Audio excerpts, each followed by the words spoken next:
Hey. It's funny because I was telling one of my friends who we did our residencies together that I was going to be speaking here, and she has. Let me know if anybody can't hear me, stand, move, whatever. She has Afghans, and she shows them in conformation, and she competes at a very high level of agility with them. And I was telling her that, in all the years I've been doing behavior, I've only treated, and it's 25 years now, I've only treated 5 Aussies, 2 of whom are my own. And she said, but how many Afghans have you treated? To which I replied, yeah, but Afghan owners are too crazy to bring their dogs anywhere. So, and then we were discussing, is it just a matter of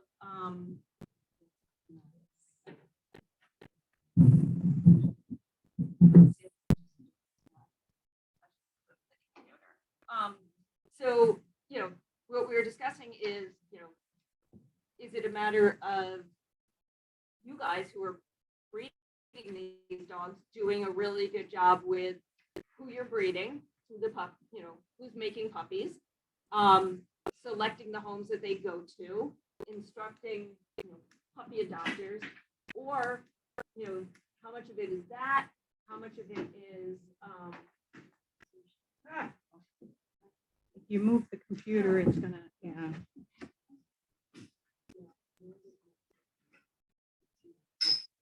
Carol, can I borrow your knife?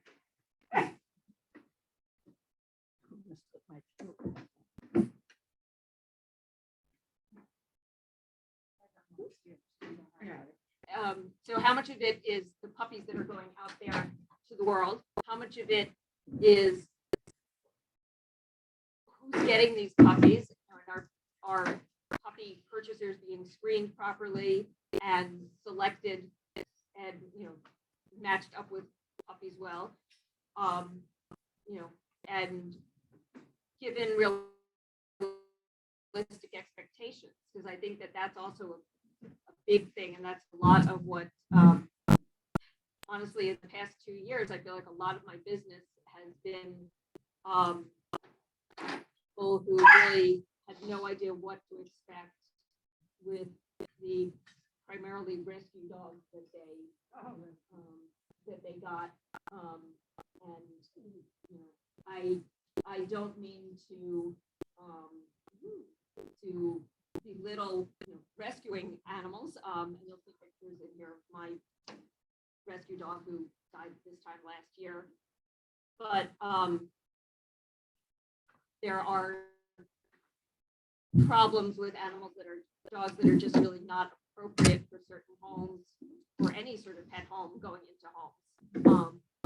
So why don't we see them with problems? I think it's a combination of good dogs, getting them into the right homes, and providing good support.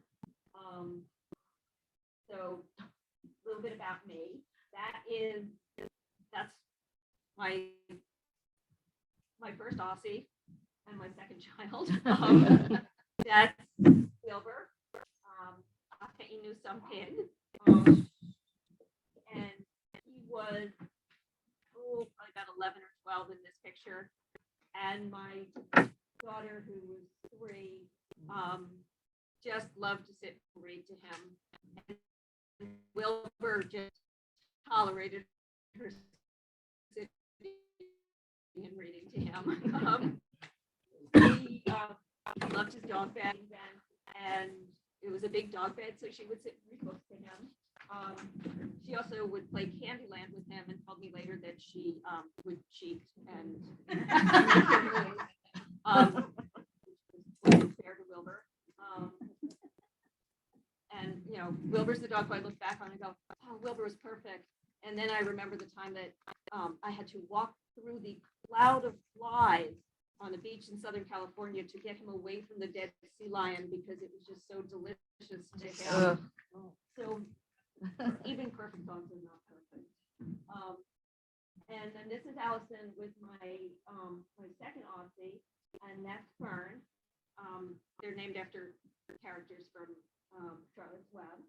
And Fern was 2 when my son was born. She was 5 when Allison was born. She really just tolerated the kids. So this picture is one of my prouder parenting moments, because I said to Allie, let's take Fern for a walk. And I went upstairs to get something, and I came back downstairs, and Fern had her gentle leader on.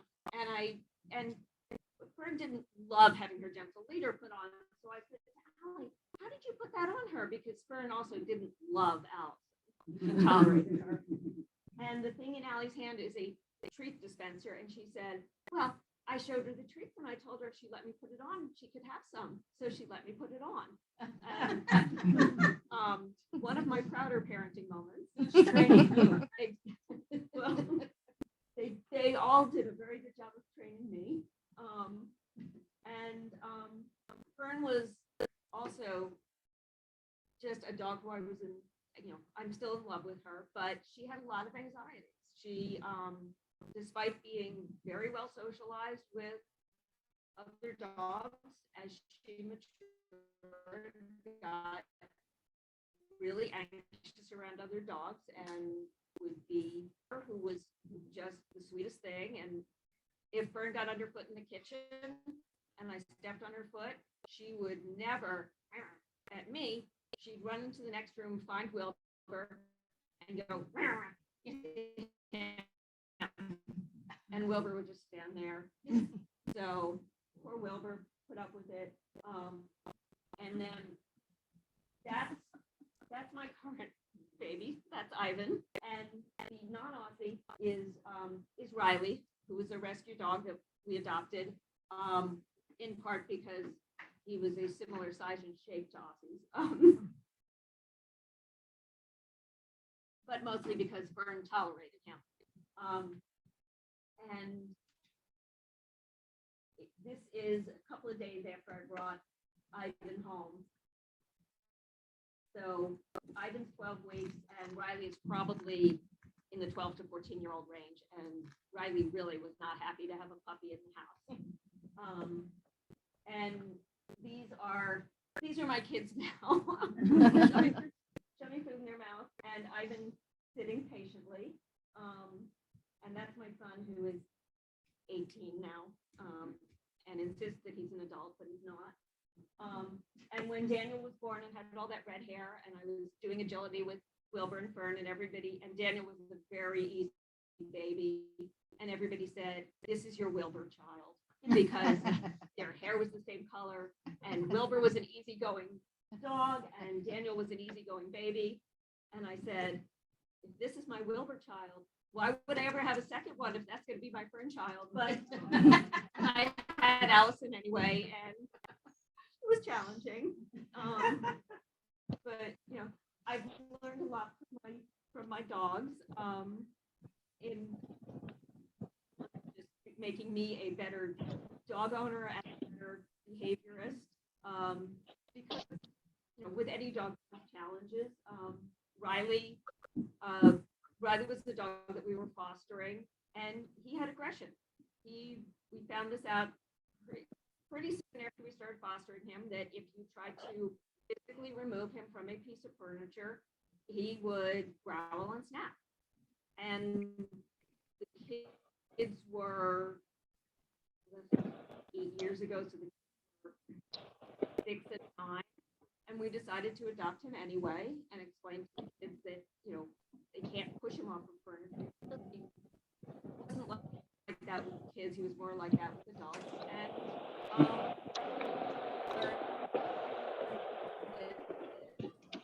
And Riley meant move over. Nobody's going to push him off the bed, but you need to move from that spot. And we're able to manage things. And for nail trims, for blood draws, for things like that, he got sedated, because those were other things that he got aggressive about. And, it was a matter of, could we make this dog work in our home? And we could. So, do Australian Terriers have behavior problems. I would like to distinguish behavior problems from problem behaviors, where behavior problems really refer to things that are more rooted in anxiety, and things that people we would consider mental illness, whereas problem behaviors are those things that dogs do that apply, where you say, do that, and How to address them, how to don't. You know, any dog can have behavior problems, any dog can have problems, behavior problems, any dog can have occupancy. So Riley's my example of when I came home from work,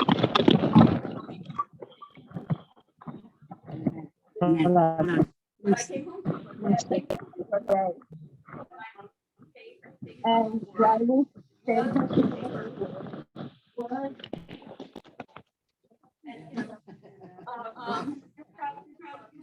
and he was, so behavior.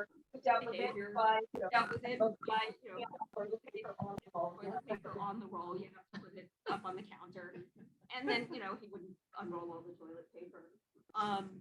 So things like that, it really does become a matter of how much of a problem is it for the people.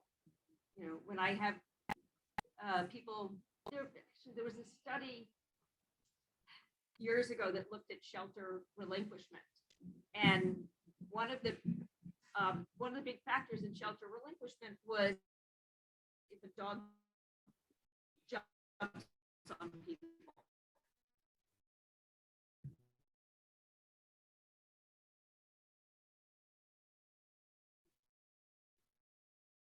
And that was a big complaint, and dogs jumping. Somebody tries to come into the house, and the dog jumps up, growling, barking, and bites them. Now, Ivan jumps on people because I'm not a consistent trainer in real life. Because 2 years of social isolation has been very hard for him. People come into my house and he is screaming and throwing himself several feet into the air because he's so excited to see them. Now, both of these are jumping on people, and they are both problematic. I will separate Ivan from people who don't want to be jumped on and don't like dogs, and will wait till he's calmed down. But it's not the same as the dog that jumps on people to bite them. So one of the problems sometimes with these research and surveys is anybody defining in more detail what these behaviors mean? What's the motivation? What's going to be the end outcome if you don't stop the behavior? The end outcome if Ivan jumps on somebody is, a sweater's going to be snagged. If they're wearing shorts, maybe they will get scratched, but nobody's going to be hurt.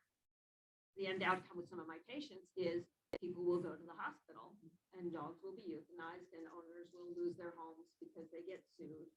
So you really do need to distinguish between, what exactly is the behavior and why is it a problem? When Ivan was little, I let him sit up on top of things and he could look out the front window, and he would look out the front window, and anything that walked by in my neighborhood, his whole body would be wagging. And at about 9 months old, the territorial genes kicked in, and all of a sudden, any dogs that walk by the house, he would bark at. He still to this day has no territorial behaviors towards anything he thinks is a person. So sounds of car doors, sounds of doors opening, and he knows that it's related to a person, you don't get a sound out of him. But if he thinks it's a dog, he'll bark. So I stopped letting him sit and look out the window because it's not good for him to be practicing that behavior. It's annoying to me. It's annoying to neighbors who are walking past the house. So he doesn't sit and look out the windows anymore. And he doesn't really care that he's not doing that. So for me, that was a problem behavior, but had I let it continue, it could have led to more behavior problems and more arousal, anxiety, and aggression towards other dogs.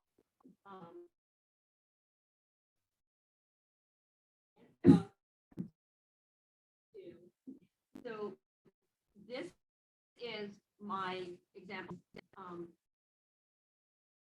and this was actually for a lot of work with him that I didn't think to videotape.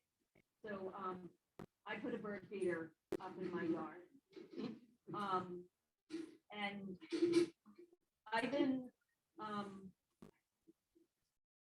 been starting also at about 7 or 8 months old, developed an issue that started with a lamp that was in my house that was there when I got him.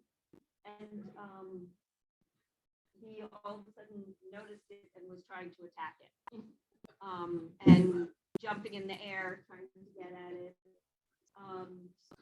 I removed the lamp, and when I realized that there was something not quite right about Ivan was when there were times where he'd be fast asleep, and if I put my feet on the carpet and they made a little noise, he would wake, look for the lamp, and be jumping in the air, barking, and trying to attack the nothing that was there.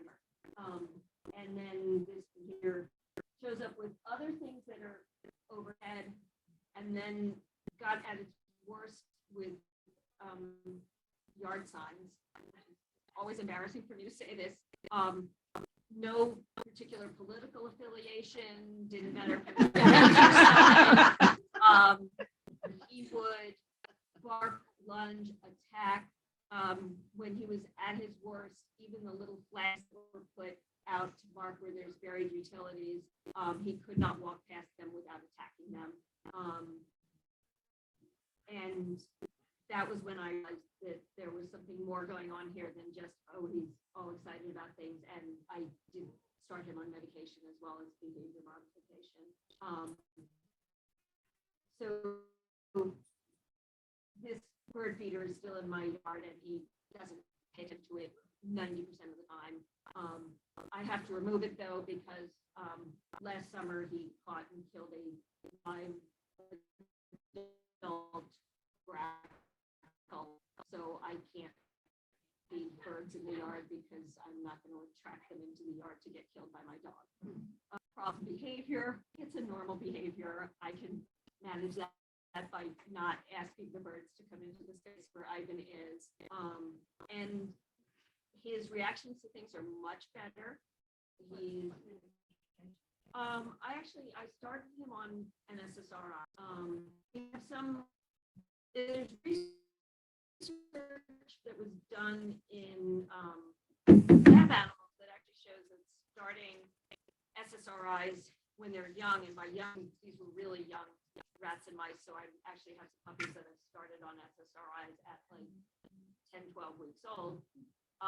That it helps not only with the neurotransmitter levels, but actually helps with synaptic formation.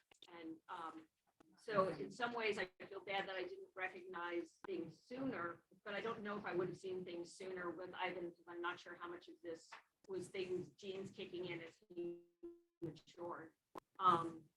And then I've actually added other medications, because with just the paroxetine, so I started him on it in like August or September when he was about 8, 9 months old. And I remember that in October, one of my neighbors hung little ghosties in their tree by the sidewalk for Halloween. And Ivan was able to walk past them and just give a look and a little jump. And then I was able to say, Ivan, watch me, and keep going. Whereas before the medication, he would have been barking, lunging, and I would have been really pulling him away from that. The yard signs, for whatever reason, took a lot more work. Every 4 years, right? It's a neighborhood with houses built in the 50s, so everybody's always getting a new roof or siding or whatever. So there's signs all over the neighborhood, even when it's not election season.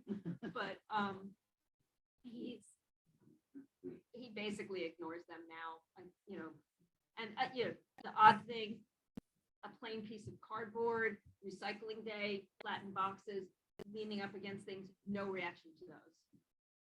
So not able to figure it out. But I looked at these behaviors and I couldn't ignore them and say, this is just, he got scared by that thing.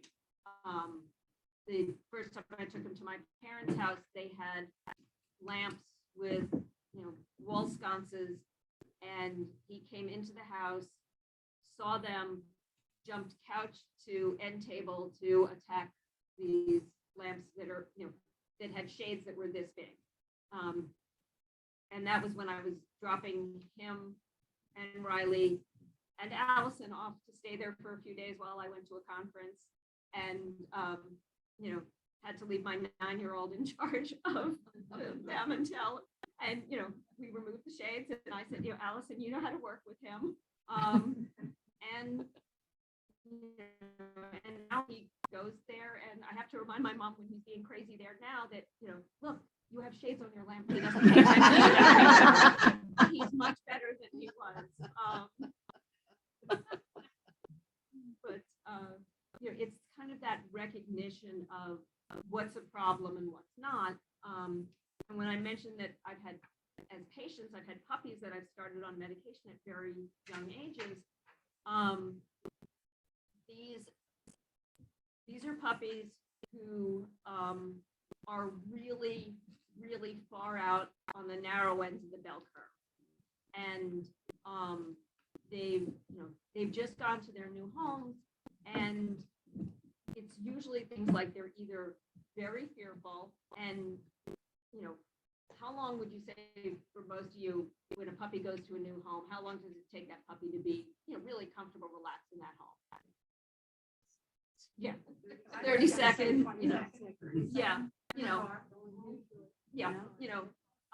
I look at my 3 Aussies and I think they had a harder time adjusting to not being with the litter, but the home, the people, place, they got comfortable with everything really quickly.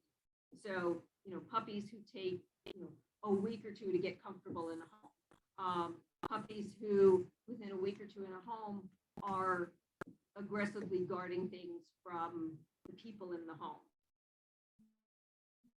or showing aggression, and not the I'm afraid, don't pick me up, but I'm going to growl at you because you stopped me from doing something I want to do.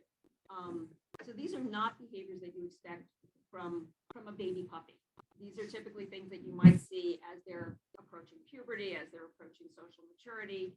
And there was some research done by a behaviorist up in Canada who looked at behaviors of puppies when they came in for a first puppy appointment. And he did a very structured appointment that included a chance for puppies to explore the room without interacting with a person, see how they interact with a person, and then a physical exam. And so these were puppies between, I think, 8 and 10 weeks old. And then he looked at their behaviors a year later. And basically what he found was he was looking to see if there were any particular markers of behavior problems. And he didn't find any one marker. And he said some of that was just the video system they had. He couldn't get some of the angles he wanted. But what he found was that the puppies that were on those narrow ends of the bell curves, the puppies that were scared to explore the room or explored the room but didn't want to go near the person, that weren't that interactive, that these were the puppies that a year later, when they came back in, were showing the same behaviors, or in some cases they might have even been a little bit more extreme. The research that he hasn't published is he said that based on this, he changed what he did with puppy classes, and he uses puppy classes now, not just as a socialize them and learn about how to house break the dog and learn about how to do some training, but he uses it to identify these special needs puppies and get them into treatment early. And he said he treats them, no pun intended, aggressively, and starts them on medication at a younger age and behavior modification. And that's what he's seeing as making the biggest difference for these puppies. And some of it is convincing owners that you know, you don't just laugh it off when, you know, when the puppy's trying to bite you, when you're trying to move it off the couch, that it's not, you know, it's not fun. And I have had some owners come to me and say, yeah, you know, I've had some who've come and said, you know, we laughed about it when he was little, but now it's not so funny. But I've had others who said, yeah, it didn't seem right, but everybody told us that it was just a puppy and he'd outgrow it. So part of my proselytizing here is to get the message out, you know, whether it's puppies that you guys have bred, or it's, you know, just a friend, neighbor, whatever, telling you, you know, I have this puppy and it just seems a little weird that you can see these problems starting at a really young age, and early intervention is really important. You know, I'm going to be jumping around a lot in this talk, but one of the concerns with the pandemic was, oh, you know, all of these puppies who won't be socialized.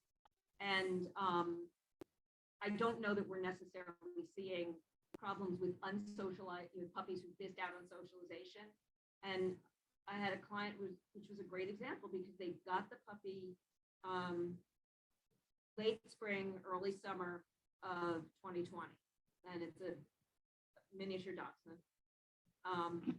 And you know, I asked, when you had her outside, you know, you were walking around the neighborhood, because that summer nobody went anywhere, but everybody was out walking in the neighborhood. You know, if you had her out on your front lawn and she saw people walking by, what did she do? You know, was she, oh my God, there's people, and then she's wagging and she wants to go see them? He said, no, she really wasn't. She might even have, you know, kind of moved closer to me or stood behind me. And I said, you know, this wasn't early socialization. You know, this wasn't that you missed it.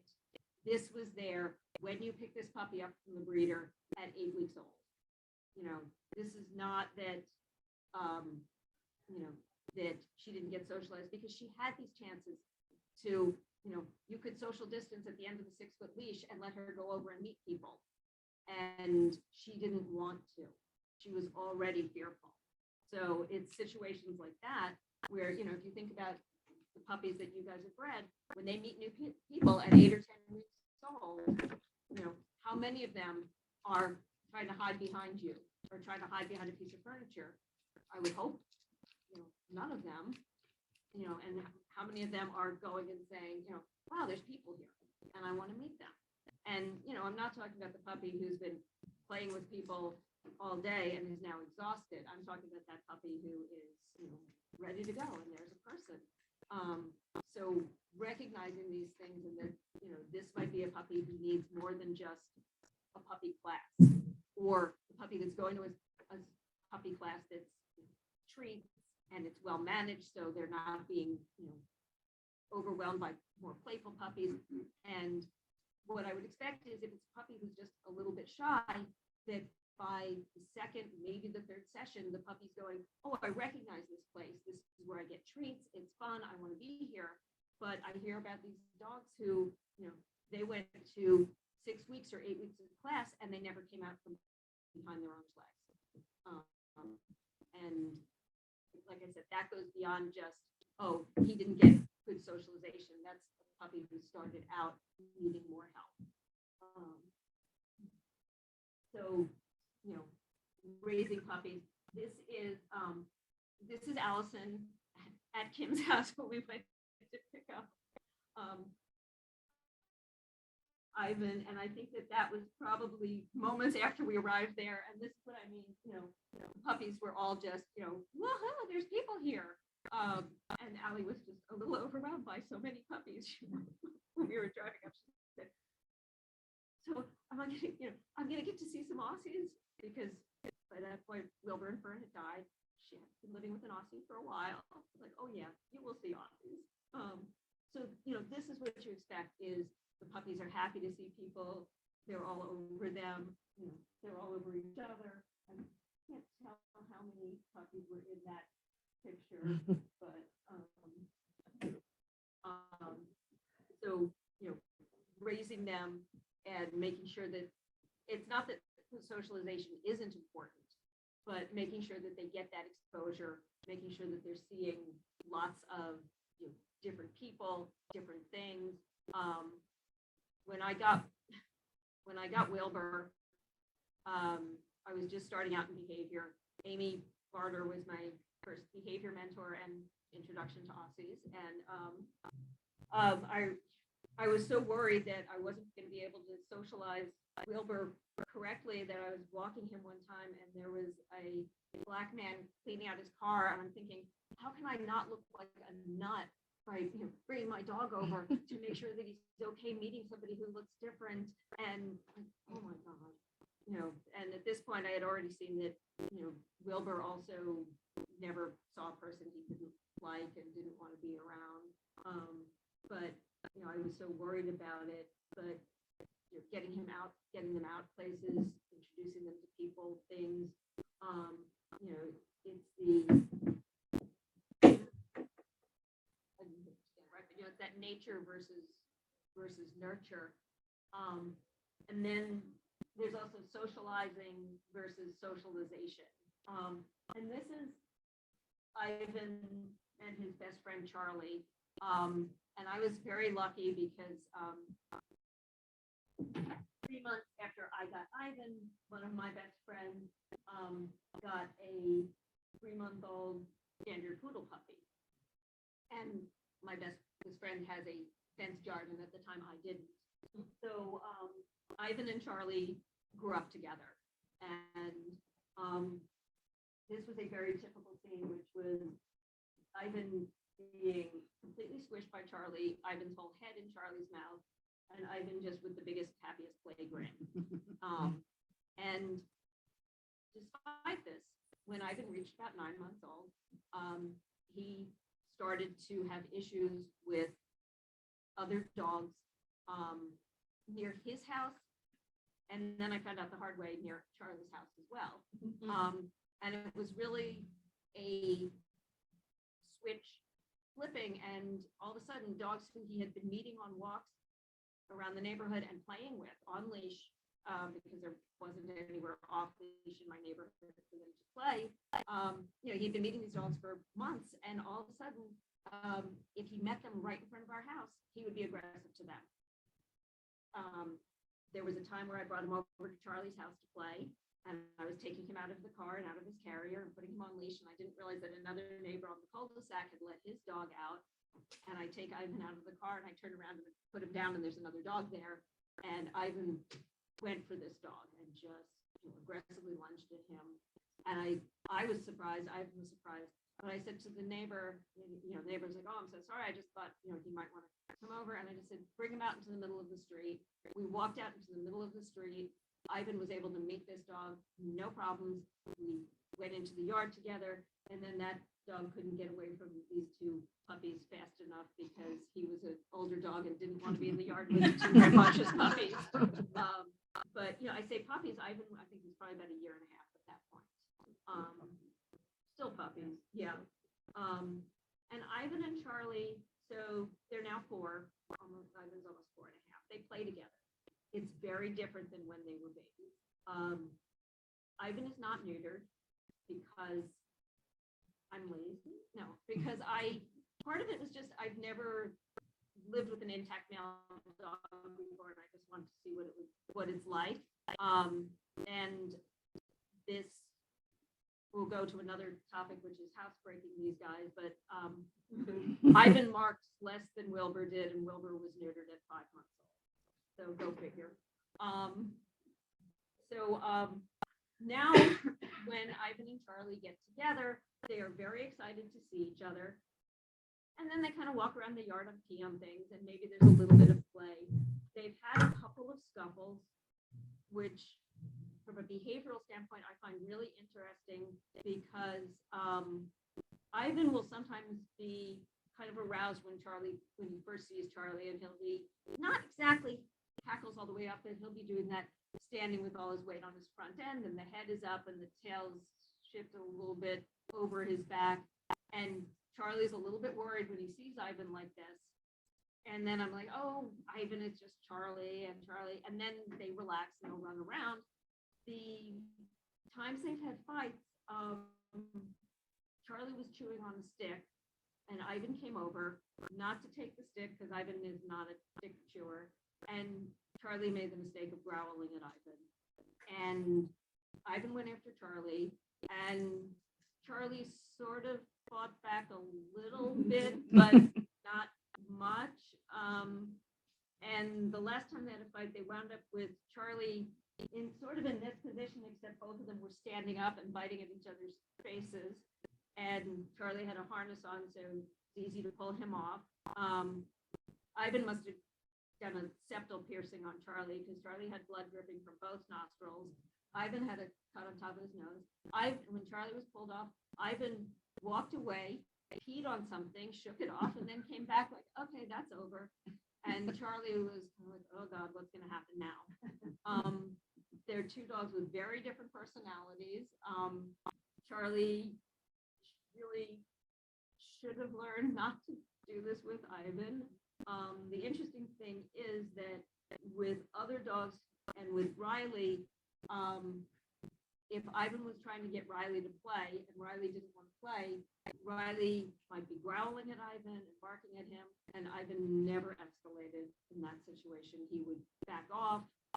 My brother has an older dog who Ivan had never met before. We brought Toby into my yard, and my brother was very worried. I said, I have the hose turned on just in case. Don't worry about it. Then Ivan was excited to see Toby and wanted to play with him and was doing bouncy, look at me, aren't I adorable? Don't you want to play with me? And Toby was going, no, I don't. No, I don't. And Ivan would back off for a second and then go, but look how cute I am. And so, I feel like the two, between Ivan and Charlie, it's almost more like siblings who get into a scuffle over something. And with these other dogs, if they don't want to play, he doesn't completely get the message, but he doesn't escalate aggression with them. He doesn't see Toby very much, but he's seen Toby at my parents' house, and same sort of thing where it's just oh my God, I'm so happy to see this other dog. To go back to the title of the slide, socialization is that process of introducing the dogs to everything that they're going to have to know in their lives. And it's best done between about the ages of 6 and 14 weeks old. And it's really just because that's when they're most receptive to new things and least likely to have a fearful response. But it still needs to be done in a controlled manner. Meaning that if the puppy does seem afraid or overwhelmed by something, you don't just continue with the exposure. You back them off, you give them rewards, you get them into a situation where they're less anxious about it so that they don't make that wrong association. And socializing is let's get together and play. And a lot of adult dogs do not want to socialize with other adult dogs, or they don't want to socialize with random adult dogs. And the whole dog park myth is just that. It's a myth. If you look at wild canids, they don't just randomly say, oh, look, there's a bunch of other adult canids. Let me just get together with them and hang out and have fun. And to a certain degree, in domestication, we breed for juvenile and adolescent traits. So domestic dogs are more playful than wolves. They are better at socializing than wolves are, but it's not every dog's cup of tea. And I feel really bad for a lot of my clients who come in and they feel guilty because they know that they're supposed to socialize their dog, and and they're not. The dog's supposed to have the socialization, and they think it means taking this adult dog to dog parks or whatever, and just explaining to them that no, that's not what it means, and you're not a bad owner for avoiding the dog parks. You're a good owner for doing that. And Fern is my other example because I got Fern 8 weeks old.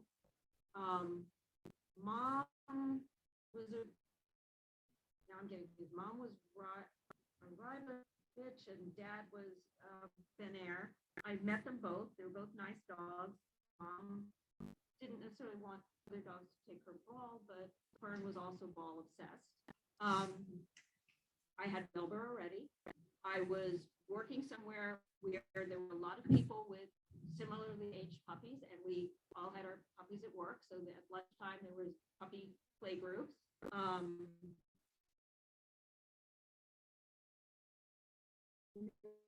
We were living in Southern California, and I would would carry her over the dry sand, but since parvo and distemper are not very stable in the environment, we would bring her past the tide line and let her onto the sand that got washed clean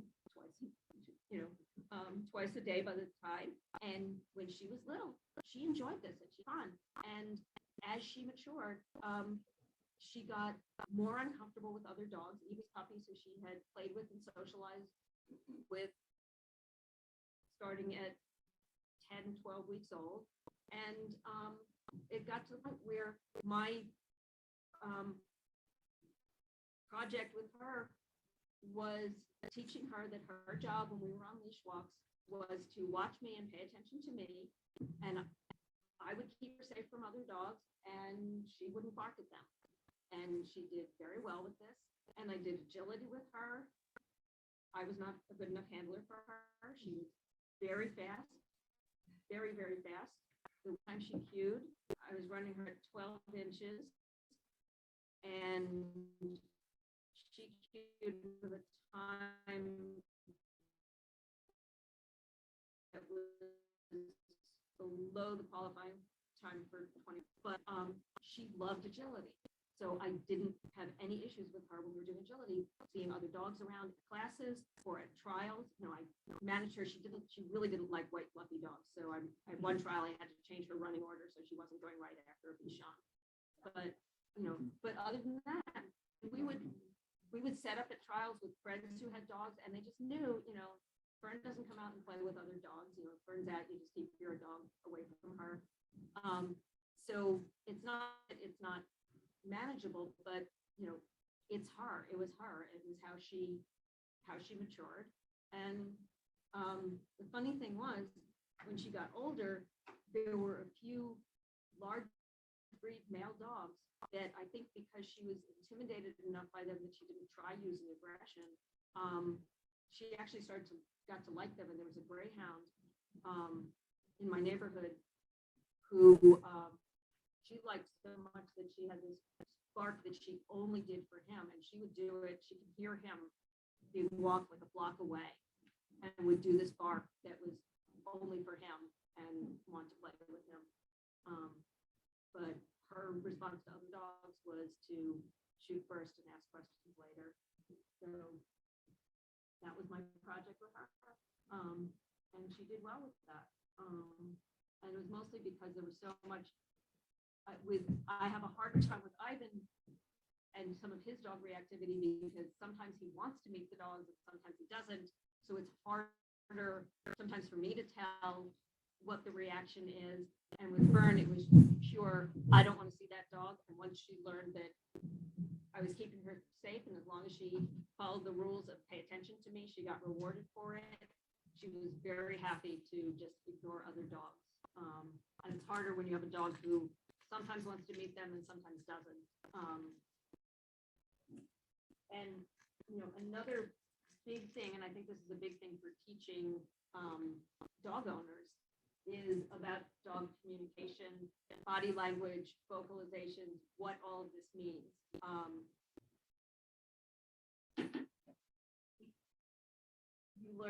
You learn your dog's barks. Like I said, I knew Fern's bark for when she was going to see this greyhound versus if she thought there was another dog around. I know Ivan's, there's a bird in the yard bark versus I think there's a dog walking by outside bark. This is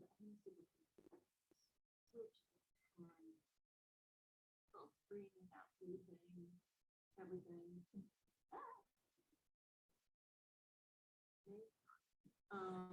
I wanted to show this handout. It's it was put together by another behaviorist, by a staff member of hers, and it's really a good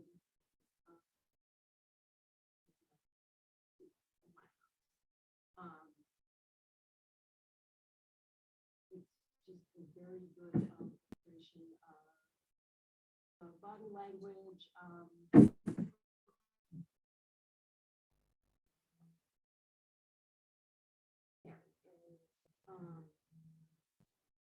So, and I can ask, if this could be available to anybody. I think probably because she put this together as a education thing. I think she just wants to make sure that it is being distributed, that the copyright and the artist's name are on there. But just teaching people what these things mean. The loose, wiggly body, the mouth slightly open, the balance stance. I had a patient in recently, and the client was just amazed and said, I would have never noticed that this fearful dog was keeping all of her weight on the back end when she was taking treats, because she just needed to know that if she had to run away, she could. So behaviors that mean that they're anxious, and being able to recognize this, because so many people don't recognize these behaviors and don't understand what they mean. The furrowed brow, the ears held, back a little bit, that tough posture, with Aussies, the tail may not be tucked, but it's back a little bit. Lip licking, the weight shifted to the back end, the refusing food or starting to take treats in a really snarky manner for dogs who usually take them gently, and now all of a sudden they're kind of biting them out of your hand. That's a sign that they're getting anxious and they're stressed with it. Avoidance, looking away. I actually had so many stories of pets and owners I feel so sorry for. Years ago, I had a client who said that the trainer they were working with, they were trying to teach the dog to make eye contact, and if she wouldn't make eye contact, they were supposed to give the dog a collar correction. And this poor dog was being nice and deferential, and I won't stare at you, and was getting punished for that. So people give such mixed messages, or the person who, can I meet your dog, and they see the dog that looks like this, and they're just thinking, he wants me to hug him. And the dog that rolls over and is saying, leave me alone, versus the dog that's rolling over and is loose and wiggly and saying, yes, come and rub my belly. And it's amazing how many people they don't recognize it. They don't read the dog body language, the displacement behaviors, sniffing out of context, scratching, that shake off, yawns, things like that. And aggression. And I think that the note up there that the body language can be a mix of offensive and defensive, and still be fear-based. The dog that when Fern was barking at other dogs, she looked like front, weight on the front end, tail up, head up, ears up, and barking. But I knew that it was based in fear and anxiety, and I knew that this was not a dog who was saying, I'm going to be in charge here. It was a dog who was saying, this makes me really nervous, and I want you to back away, and I want you to leave me alone. And some of that is seeing the progression from when the behavior first starts. And a lot of times people either didn't notice it, or I'm dealing with so many dogs that were rehomed that they don't know how it started. They just know that what they're seeing now looks like this really assertive dog, but the dog may be looking assertive because they've learned that this is what works to make the scary person or scary dog go away. And remembering that there's so much anxiety behind it, and this is their coping mechanism. And that even that dog that looks offensively aggressive may still be anxious and afraid. And that, that alert, aroused dog is not necessarily aggressive. You know, the hair up down the middle of their back doesn't necessarily mean that they're going to bite you. It just means that they're really aroused. And you'll see some dogs sometimes, and it's more obvious on like pitties and things like that with really short fur, where they'll start playing and they'll have this stripe of fur that's up, and it's not because they're going to be aggressive. It's just because they're really emotionally aroused. And once the play starts, they can calm down a little bit because they realize that, oh, this is just fun play and I don't have to worry about anything.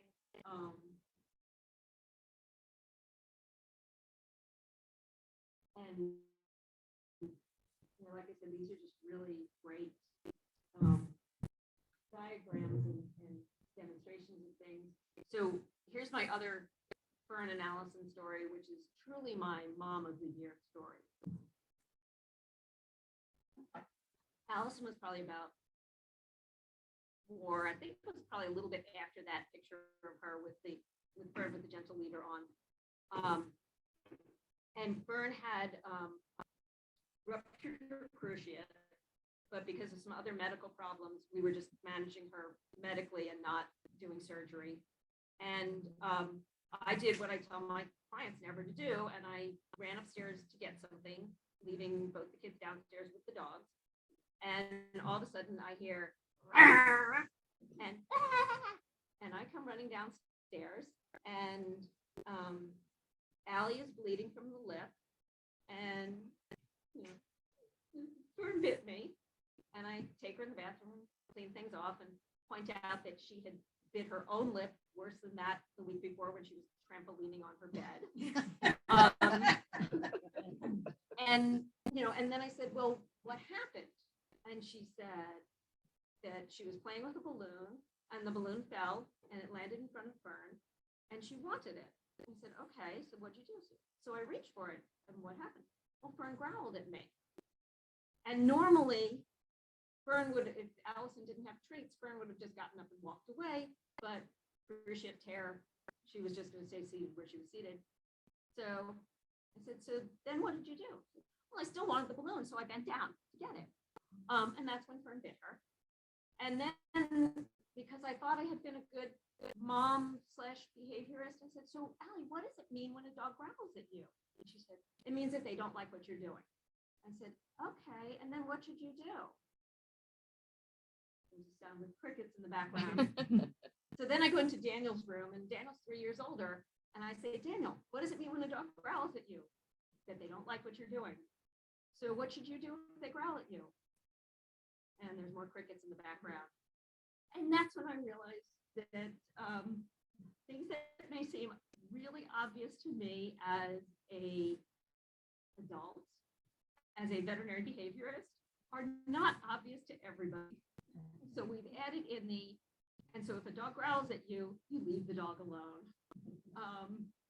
And, you know, I think that teaching people this is really important, because you still get the people who say, you know, the dog growled, so what'd you do? Well, I still wanted the whatever, you know, I still wanted that balloon, so I just reached for it. You know, I needed him off the couch, so I still pushed him off the couch. Or even better, well, I just wanted to give him a hug. You know, and it's a matter of communication. And, you know, Fern was older, she was in pain, and because she was in pain and because it was an orthopedic issue, the option that she had taken her whole life of a person's doing something I don't love, I'm just going to walk away, wasn't there for her. And she tried to communicate and say, this is making me uncomfortable. And Mom of the Year had not done a good enough job of supervising her kids and her dog and teaching her children how to respond to the dog's communication.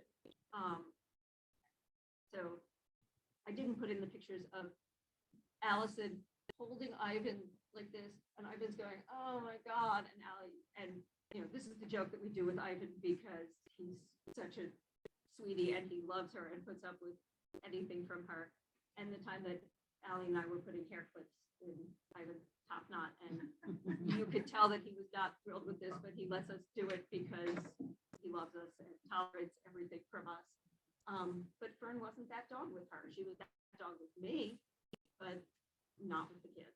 So, I think that teaching people about dog body language, about communication, and about, sometimes just step back and look at what your dog is telling you. It's just so important.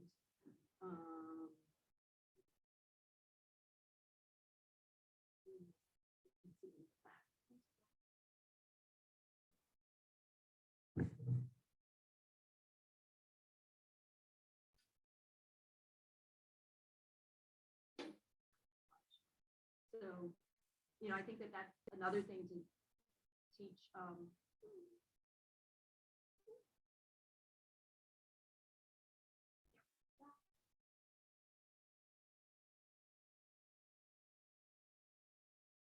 Let's see if we can get that on screen.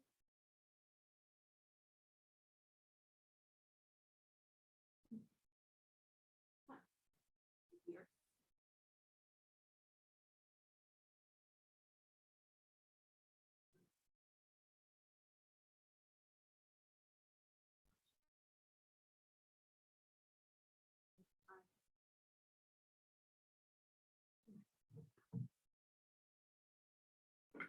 Do you have a present option on the bottom?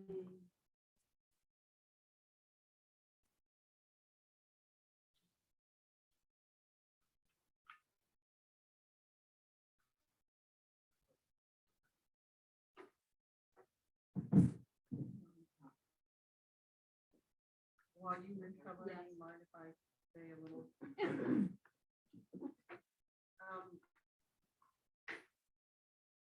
So far, what do you think the moral? Don't let me have dogs. No. I was gonna say, just read red ones. Yes. Absolutely. All right. I have a question. Sure. I mean, some of us, I don't know how many of you do puppy culture. And so when I started using it, I found that my puppies had so much more ability to hump when they met their new owners at 8 weeks old.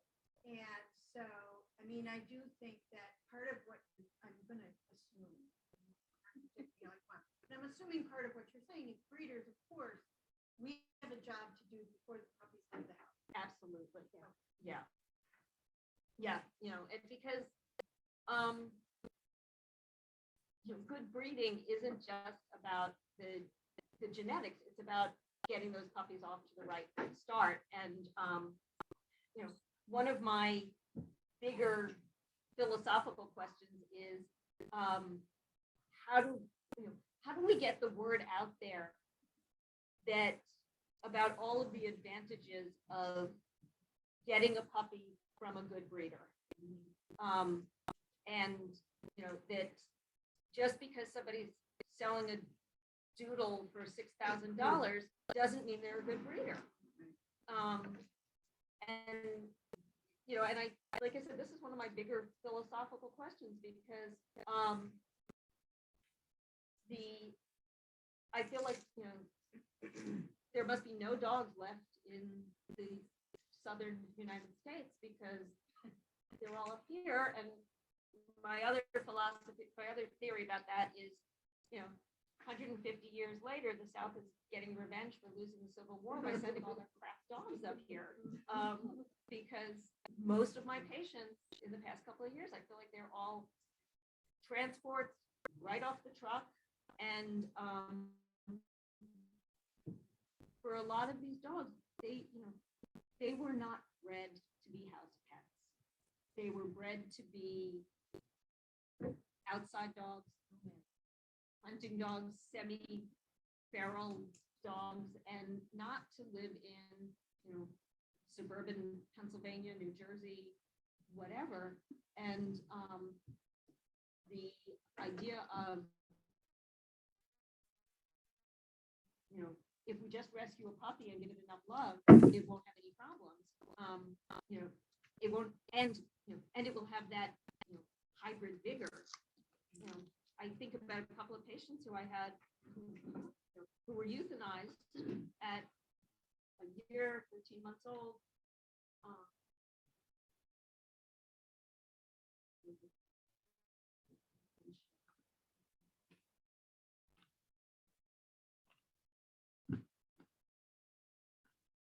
But I was gonna say though, I want to explain the Ivan liver.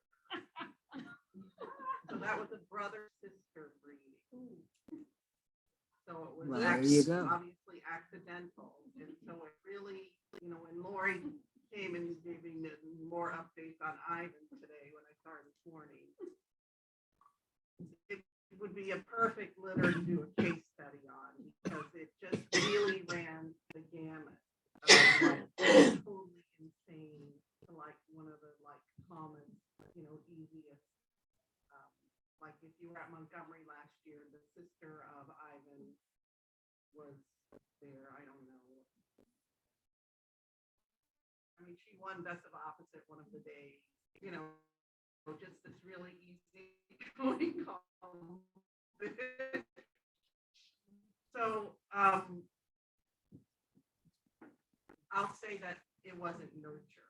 That definitely was that personality comes so much from genetics. And you all, a lot of you know Malcolm, and Malcolm's not like that. And but his mother, I think, was very tough. I mean, she lives with my niece right now, and she's fine. But I think she got sent here to me because she didn't get along with other bitches.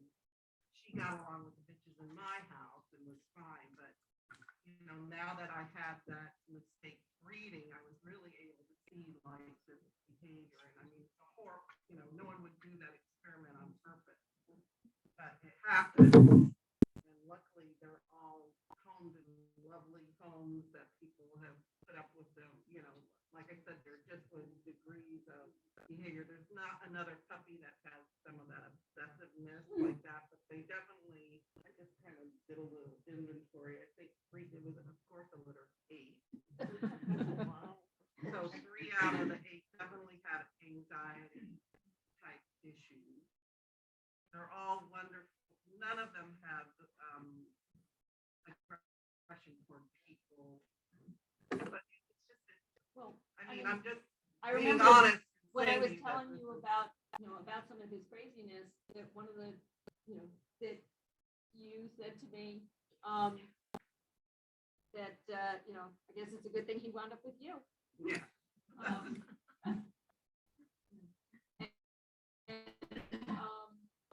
And a lot of them are in homes with other Aussies. I say, no, there's just one maybe that's a lone dog, but they had my dog before as well. So none of them went to an inexperienced Aussie.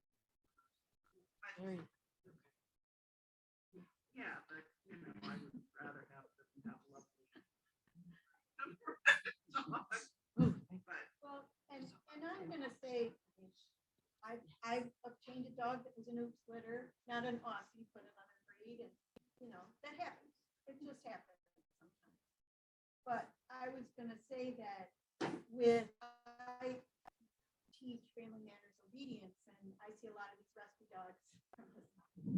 And I think that part of it is if you're rescuing a dog, you rescue an Aussie. You don't necessarily know what the history of that dog is. So you're all of a sudden you've got a blank page here. You're seeing behaviors, and then you're talking to a really happy, excited new foster owner of some kind who just had their hearts and just this giant to help this dog, and yet they don't know that some of this is genetic. Some of this comes because this is the personality of the dog. When you're talking about Aussies, let's face it, Aussies are terriers. And of course, every general person thinks that, a terrier is aggressive. Well, that's not true. We're supposed to be the civil time. We're supposed to be in the middle of the pack. And so, but out of the 2 litters I've had, so I'm not experienced breeder, but out of the 2 litters I've seen, some dogs that will sit in a corner and wait for their playmates to come get them. And I've also seen others run right over and really get the others riled up. So we all have a variety of genetic personalities in our litters alone. So to be able to teach that to a new owner is really hard. You know, they just don't know as much as we do, and not to be, you know, I don't know a lot, but I just know there's going to be a variation. I always tell my students, I say, does your son have the same personality as your daughter? Well, no, neither do puppies. I think that's why, as a breeder, you don't let the people come in and say, okay, which one you want. Right. You know, I mean, you know, they say, oh, I want that one. Well, you gotta wait until they're 8 weeks old anyway, because I'm gonna do evaluations and I get first pick. Right. You know, and then you start to see the personalities of the dogs, and you see the personalities of the people. And you say, oh, you know, I only have one boy left, or I only have one girl left. And this is, you know that this personality fits that personality. Right. You know, but that's, you know, there's some breeders that don't do that. They just throw them all out there and you go, which one you want? Right. You know? Yep. So. I don't know if waiting to. But I don't know if anyone has ever gone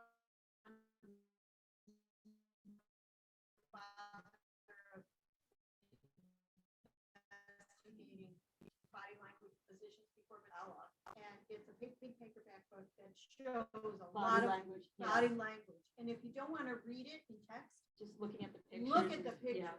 It's really terrific. I can make a comment. I have a bitch from Australia. And at the time, I didn't know that I got her at 7 months, but she came over at 4, the rivals. And when I picked her up, her behavior was very shy. And she is now 5, and she is still somewhat. First time she saw children, she had no clue what they were. What I learned later on was there wasn't any socializing that happened for the first 4 months. And so I think that this is part of, now her puppies are totally different. They're all very happy, they're all very social. And I did sort of the You're puppy saying culture. it's a learned behavior. Yes, Yes. I think Yeah. it is, Yeah. yeah. You have to be Yes. careful with the next generation. Yeah. Yes, and The- they have picked up more of what the dad was than of hers. Now, I don't know what the grandparents, the grandpa was, You know, we but don't. I know her behavior. Yeah, and it's interesting because there's some really good research in cats that shows that the father's behavior is almost exclusively what determines the genetic component towards friendliness to people. So, which is tough. Because most people who get cats, know that strong influence hasn't been shown in dogs, that it's one parent versus another. And it's all a combination. When I was in my residency, I worked a couple of dog shows. They needed a show vet, and I was hanging out with the awesome people there in California. And there was a dog at one of the shows who had just come out of 6 months of quarantine after, I guess, bringing a bat into the house, and nobody saved the bat for testing. So she had to go on. Went into quarantine when she was too young, because she was still too young to be vaccinated for rabies when she picked up the bat. And she was a little bit shy and totally ungroomed, which is understandable. And I saw her again at another show, and if they hadn't told me it was the same dog, I wouldn't have known it, because just in a month or two of being out and about, the shyness was gone. So I think, if you start out with the right genetics, you can overcome a lot of what they may miss in the early stuff. But if you're doing, I have a dog now, a patient who I'm treating, who it's a pit bull. The mother, as far as I know, was bred on her first heat, killed all of the puppies except 2, and the other one was so badly injured it had to be euthanized. So she was hand raised, and there was some other like big strike against her. And it's like, wow, you couldn't have picked a worse start for this dog.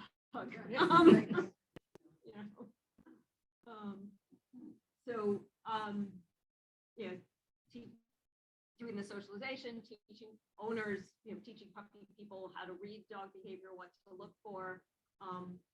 That's all important. Housebreaking. What can I say? Do you have any methods that you Yes. recommend? So Ivan, despite all of his other stuff, Ivan is my best housebroken of all 3 of my Aussies, and part of it is the bells. I bell trained Fern after Wilbur died, because Wilbur would go to the door and scratch at the door. Fern would go to the door, and if you didn't notice her there, she'd see. And I had 2 young kids running around, so I got bells and I bell trained Fern, and it made such a difference in the last couple of years of her life that I got bells for Ivan when he was, when I first brought him home. Maybe not the first week, because I brought him home, and the next week there was an ice storm, and I remember trying to take him out in this, and oh, the hell with it. He has no idea why we're outside. I'm just gonna let him crap on the floor. And then I lost power for 3 days, and this is how good friends Charlie's owners are. They let me and my unhousebroken puppy stay at their house for 3 days while I had no power. So the way that I did the bell training, I started it wrong with Fern, and Fern had a very good touch command, which meant bump something with her nose. And so initially I hung the bells up and I would tell her to touch, and she would touch them, and then I'd open the door. I realized that she was not getting the connection. What I did with her, and then what I did with Ivan, is the bells are hanging from the door. Just initially, it's just for convenience. And I put the dog on the leash. I take the bells off the door, and as I'm opening the door, basically, and the dog is trying to get out through the door, I'm holding the bells so that so that the dog bumps into them. So the dog bumps the bells as they're trying to get to the door, and that's when I mark it with a yes, and I open the door and take them out, so that they're doing it on their own. And then we gradually transition the bells so that I'm not holding it in front of the dog and they have to find them. And that's what's worked really well for me, because it's not putting it on a cue. It's just letting the dogs figure out on their own that, oh, I do this behavior, and then that's going to make the door open. They also teach each other.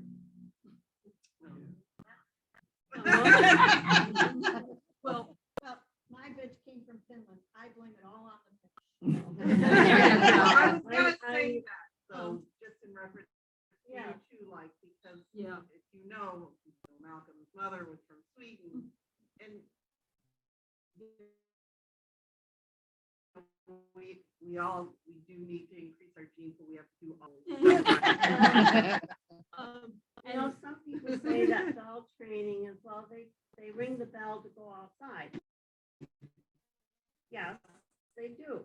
And it's not always just to go out to potty. They just want to go out. However, how is that any different than they sit by the door to go outside, just to go outside? So here's how I've dealt with that. So with Fern, when I bell trained her, I also started gating her off so she couldn't go up the stairs alone, because the stairs in that house were wooden stairs with no riser. So I was afraid that she was gonna, as she was getting older, that she was gonna go straight through the back of the stairs one time. So Fern learned that if I went upstairs without her, she would ring the bells, and that would make me come back to her. Oh, yeah, I go down the basement when they do that. If I could be anywhere on the ground floor of that house, and she would not ring the bells unless she had to go out. Now, Ivan, on the other hand, pre-pandemic, I was taking him out one morning, and it was the day that recycling was being picked up, and I was taking a box out with me, and the guys happened to be there to get the recycling, and Ivan was so excited to see them, and then the trash guy says, "Oh, I know what you want," and he goes back to the truck and gets a biscuit. So Ivan got to see a person and a biscuit, and then I'm maybe not all that bright on the uptake, because all of a sudden I realized, like, there were days where he would ring the bell and I'd take him out, and my fenced in, so we're always going out in the front yard because my house has a weird arrangement, and I'm taking him out and he's coming back in the house and he's ringing the bell again, and I realized he was hearing the garbage truck all the way down the street and asking me to take him out so he could wait for it. He did that the other day because one of his dog friends was being walked past the house, and that time he didn't just ring the bells, but it was like the most emphatic whack at those bells because he wanted to go out and see his friend. And what I've done with him is, if I know that he has emptied himself and he's just doing lots of, "Oh, I'm just going to ring the bells to get you to go out," I will give him something else to do, and I'll give him some food and a toy for him to play with, or we'll go to a different part of the house so he's not annoying me, because I don't want to tell him, "Don't ring the bells," anymore. But yeah, he figured out how to get me to take him out to see the garbage men. They're smart. Yeah. Nobody said they were stupid dogs. Nobody but said they were any stupid. stretch. Well, the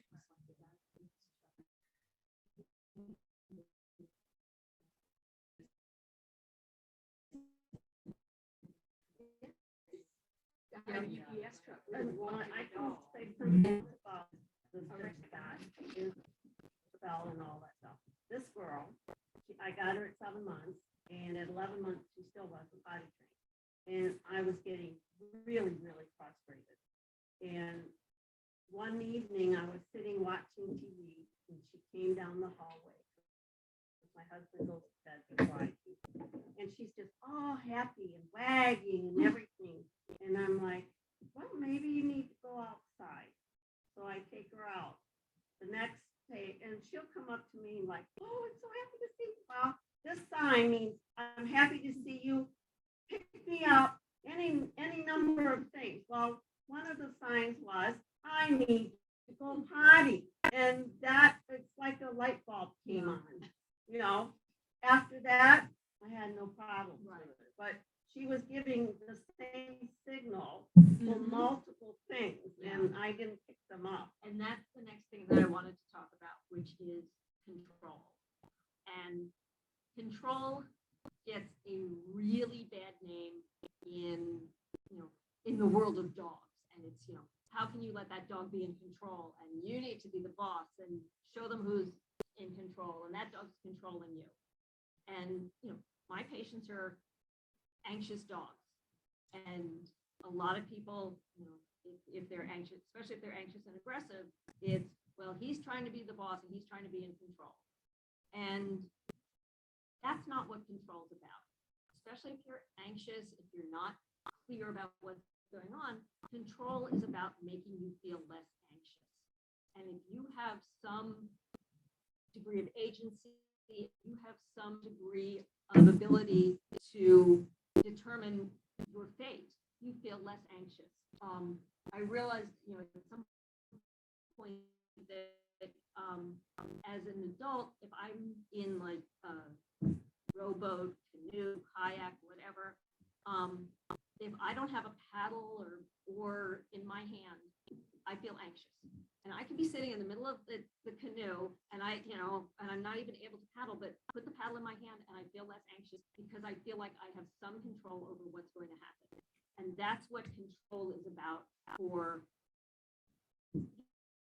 everybody, and for dogs, and especially if they're anxious, and giving them some control and some ability to tell you when something is making them uncomfortable is going to make them happier. It's going to make the relationship better. This is a picture that my son took to illustrate an article about how to put medication on your dog, and I'm putting can spray cheese. He's licking spray cheese. Ivan is a dog who does what I call being intention. And if he feels like I'm coming Asking him to do something. Are we getting a feedback? Okay, I'm sorry. Yeah. So, if Ivan feels like I'm coming at him to do something, he will move himself so he is just out of arm's reach. So I had my stethoscope at home, like, oh, I should listen to you. And he's like, no way in hell. And then we're sitting on the couch watching TV, and I'm giving him a the stethoscope in my ears, and I listen to him. And I do a whole physical exam, and he doesn't care because I wasn't coming at him to do something weird.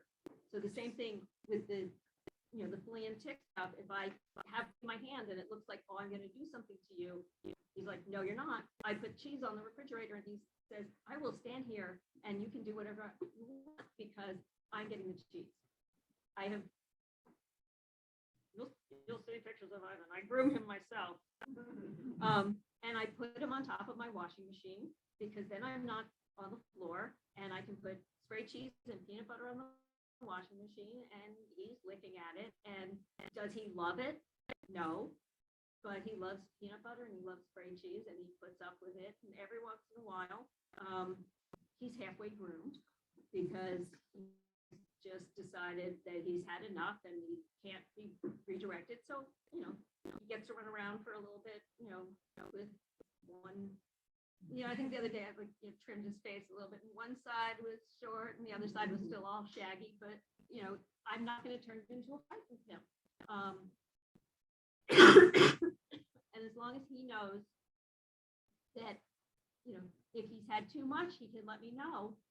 He's going to stay happy and tolerant, and the things that he doesn't like, he will put up with, even though he doesn't like them. Are what you saying then that you're giving him some control? I'm giving him some control. He has some control, and you have some control. Yeah. When he gives you the sign that he's out of control, then you give him the chance to. When he's, when he's not concentrating on the trick, turning away to get away, I realize he had enough of the grooming, and he can come down on the washing machine and we'll finish it up later. That, it's not, it's not your battles. Yeah, it's not so important to me to have to get, especially with this dog looking perfect. And Riley really, Ivan just squirms and wants to get out of there. Riley would have been. So there were literally times where I had trimmed, and Riley had like Yorkie fur, where I had trimmed one leg, and that was all I could get done before I realized Riley was having enough of it, and he would look absolutely ridiculous because I wasn't going to get bitten, but I had also worked really hard to build up enough trust with this dog that I could trim that one leg, that I wasn't going to push things and have us go back to square one where I couldn't do anything. So, giving the dog a feeling that they have some control over things. I didn't eat free choice. Wilbur, Fern, Riley, Ivan have all eaten free choice until Wilbur had diabetes the last couple of years of his life, so then we had to go to meal feeding. But when I got Ivan, that year or so when he was on puppy food was hard because, of course, he and Riley wanted to eat each other's food. But I would feed Ivan out of food dispensing toys, and I'd always have a bowl of food out for Riley because he was old. He didn't always want to do the food dispensing toys.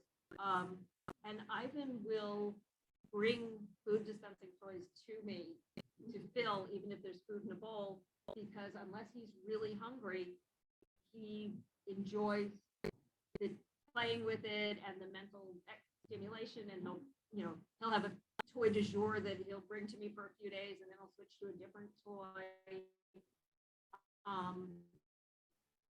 And again, it gives him this chance to not just, oh, there's my food, but, I'd like to play now. I want to do this now. And, I think it makes him happier. It helps him to be calmer because he's got these jobs to do, emptying this toy or that toy. I rotate toys. My assistant and I have been doing toy swaps so that, when our dog, is bored with a toy and Ivan's bored with a toy, we swap them for a little while. So it's like they get something new. So, all of these things, because if you think about it, yes, dogs really they thrive on structure, they thrive on predictability, but they have very little say in what happens in their lives. And if we can do little things that give them some say, it makes them happier. I think it helps them be less anxious about things in general. And it makes the communication better because they know that they can communicate with you and let you know that something makes them uncomfortable, and you're not going to force it on them. You're going to make them comfortable and then figure out how to do these things. Ivan is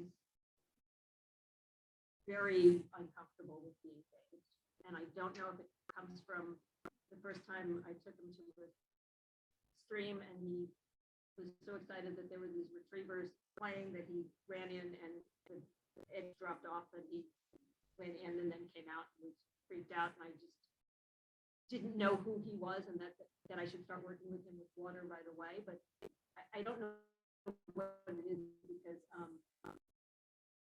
Riley, Wilbur, Fern, none of them liked going out in the rain. Ivan doesn't care about being out in the rain. He'll go for long walks in the rain, but if you try to apply any liquid to him, he is scared. So what I've done is I started showering with I have a stall shower. I shower with the shower door open. And at first I was just playing the touch game where I put my hand outside of the shower and he'd come and touch and I give him a treat. And then it moved it into the shower. And now I keep pepperoni in my shower, and there's pepperoni that's tossed on the floor, and he comes in and I close the door to the shower, and he doesn't love that, but then there's a whole pepperoni party, and and I'm not necessarily bathing him. It's just right now he's gotten a couple of strategic like butt bath and undercarriage, but otherwise it's just working on come in the shower and you get lots of treats and you're comfortable in here. The laundry tub that I used to bathe Riley in, Ivan's a little bit too long for it, and I realized if I tried to do it in my bathtub, besides killing my back, it's too easy for him to jump out of the bathtub. But now when if I say to Alice, like, oh, I'm gonna go take a shower, Ivan beats me to the bathroom and he's there waiting because the shower means he's gonna get treats. He's very disappointed when I just go to use the toilet. So, it's things like that, and it's picking your battles, but it's also, he has this sense of, it's not something I have to be worried about. And so the last slide here is just some miscellaneous stuff that I thought might be interesting. So one of them is like the whole spay neuter concept, idea, whatever. And there's so much information out there that is so hard to parse through because nobody's going to do a large population scale prospective study of neuter this many, leave this many intact, and see what their behavior does. So it's all looking at retrospective stuff. There's a couple of interesting papers that came out that what they looked at wasn't just is the dog spayed or neutered, but they looked at what they're calling life. Did they have ovaries or testes? And what it looks like, especially with males, is that for some fear-based behaviors and anxiety behaviors, testosterone reduces those behaviors. So being intact helps them be less fearful and anxious about things. And it was, if I remember correctly, it was some environmental fears and it was human-directed fears, which is also one of the reasons why I've hesitated to neuter Ivan, because I don't know if it would make things worse. There's a medication that is available in other countries that you can use to basically temporarily chemically castrate a dog. It's not available in the US. It's available for one use, and that's for ferrets with adrenal tumors. It has a huge black box warning. It cannot be used in other species. So I've contemplated whether I'd even want to use it on my own dog, but just don't feel like taking risks. With spaying, it's even more confusing because there are more health benefits to spaying than there are to neutering. But there's some similar similar things that it looks like in terms of human-directed aggression and keeping them intact. So it's very confusing what's out there. My experience with Ivan, he's better house trained than Wilbur was. He urine marks less. I think he might still urine mark some of the time, but sometimes it's hard to tell if it's that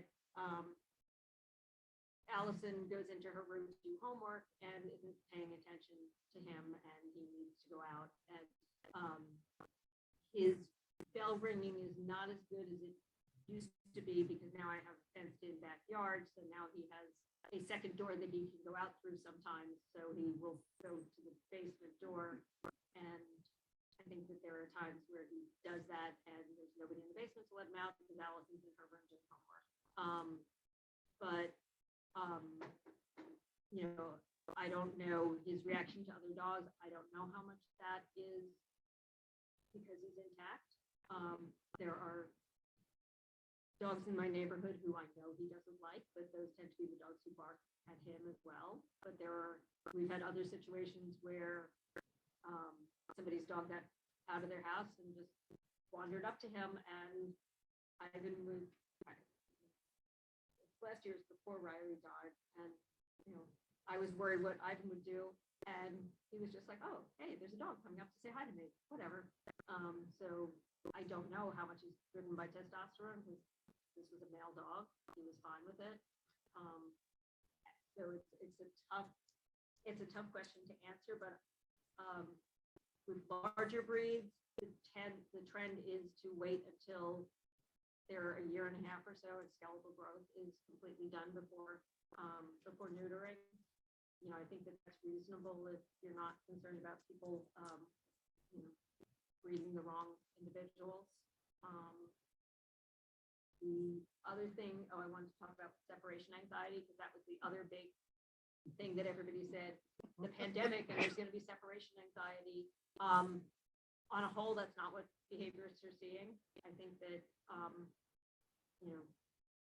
dog population in general, I don't think we're seeing higher incidence of separation anxiety. I don't know if it's that people are going back to work more slowly and we thought it was going to be, all of a sudden everything's back to normal. The advent of home video cameras has made it so much easier to diagnose separation anxiety, and actually set up a camera and see what they're doing.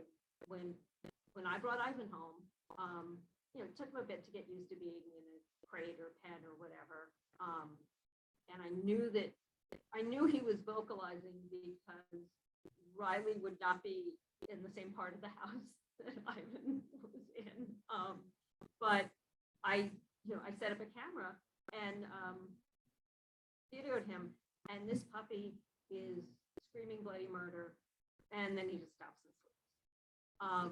And then I would, and I didn't tape the whole time I was gone. And then I came home, I would come home and he would be screaming whenever I got home.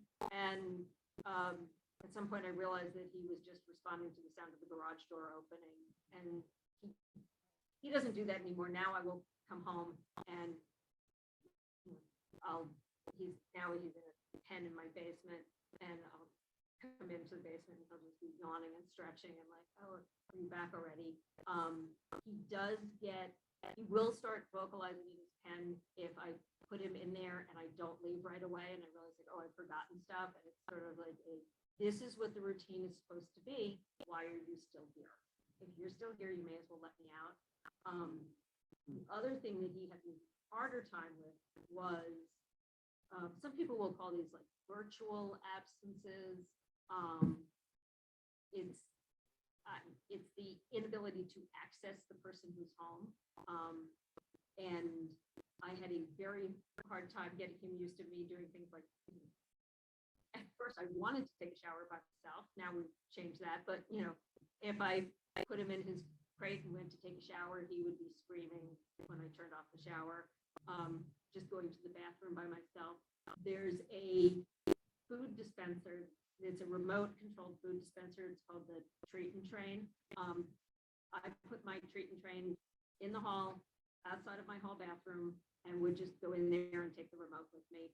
And that got Ivan very quickly used to thinking that it's a good thing when I go into that little room, and he stopped barking and whining when I go into the bathroom.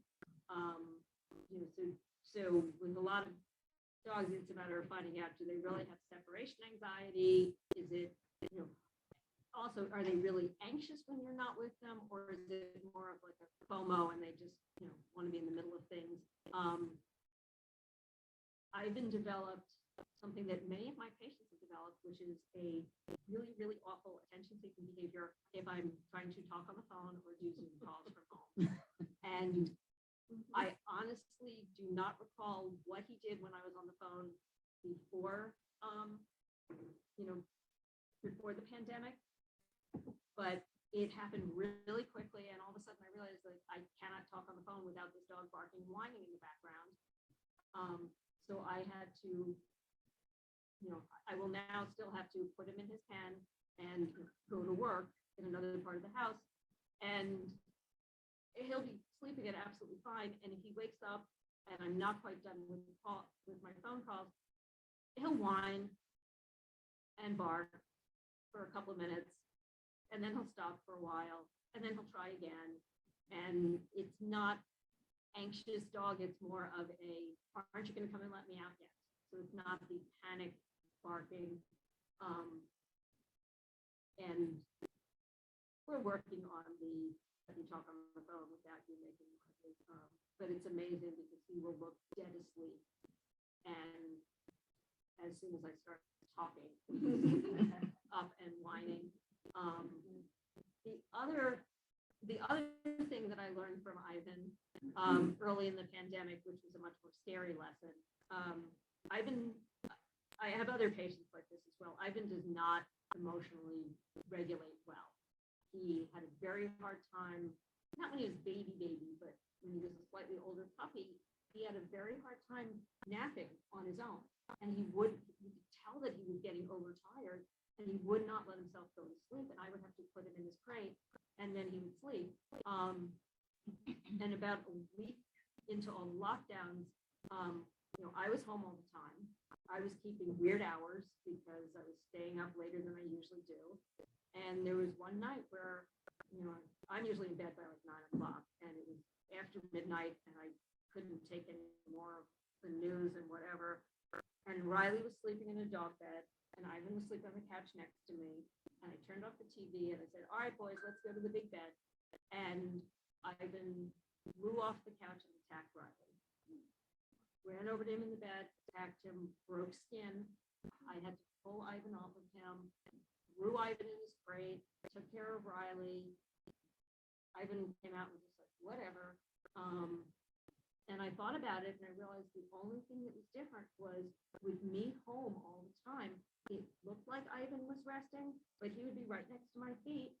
And if I moved, if I got up, he was used to me going to work, and either I would take him with me and he would be in a run at the practice where I was working, and he'd come out a few times during the day, but basically he'd be here sleeping, or he'd be home and sleeping.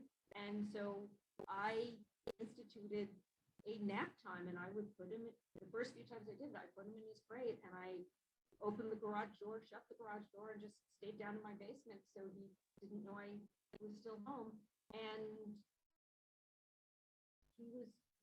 once he was getting naps during the day, his behavior went back to normal. We didn't have any other issues, and it was really just that he was sleep deprived, so anxious from it. And we still occasionally, like at the end of a really busy weekend on Sunday night, can't let himself settle, and he pick up a toy and play for a second, and he's like, no, that's not what I want. And he doesn't know what he wants, and I will just tell him, I've been going to pen, and you'll hear him give this great big sigh, and he falls asleep.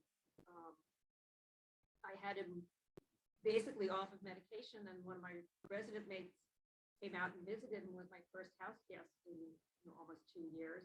And before the pandemic, my parents would come down and stay, and they'd stay down in my guest room in the basement, or my daughter would have friends sleep over most weekends.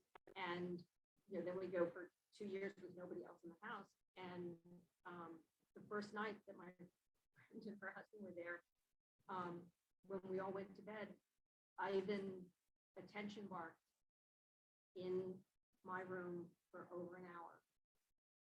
And it was just the knowing that these other people were in the house and he wasn't still with them. And I had a long talk with my friend about, we did our residencies together, and she said the next morning, she's like, my diagnosis is he's crazy. Thank you very much, Dr. Payne.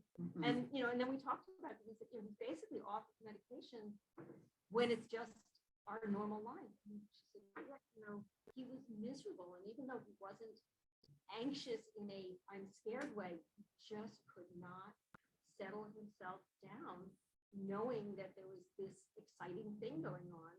So he went on medication for the rest of his day, and it was very pleasant. And he was excited to be with them, but he could go to bed at night and not be so upset that he was missing out on something. And I feel like, Ivan has kind of opened my eyes to that, and especially with the pandemic, and in 2020 to 2021, I saw so many puppies that were getting 8 hours of sleep at night and none during the day. And it's like, no wonder your puppies are crazy. They should be sleeping like 20 hours a day. What do dogs do? They sleep. And these poor puppies just weren't getting any sleep. And then the last thing I want to mention is masks, which was the, dogs are going to be afraid, or they're afraid of you because you have a mask on. There was a study that came out early in the pandemic. There's a research group in Hungary that has trained dogs for awake functional MRIs. So these dogs are trained to stay still in an MRI machine. And what they did was they showed dogs pictures and then silhouettes of people faces and dog faces, and looked to see basically what parts of the brain in the dog lights up. And people have what's called face neurons that light up and are specific for seeing faces, which is why we see Jesus in a piece of toast, because anything that resembles a face is going to trigger these neurons. Dogs don't really do that. They're not by looking at the face, they're looking at the shape more and cueing into whether it's a person or a dog. So having half your face hidden doesn't really seem to have that much effect on dogs. And that's something I've seen clinically, is that these dogs who are fearful of people, they're no more fearful or less fearful whether you're wearing a mask or not.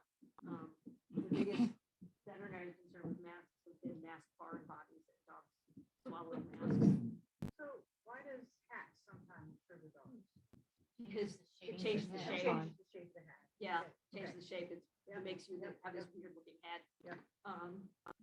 But piece of something across your mouth, dogs don't really care. I mean, they'll come up and give mask kisses. So yeah. Yeah, they're not, but they don't like puppies. Don't like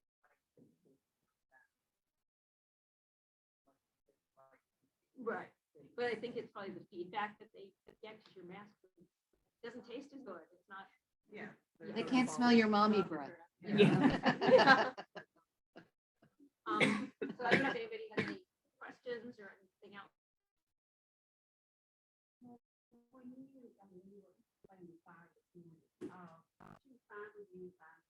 If a girl dog to walk back.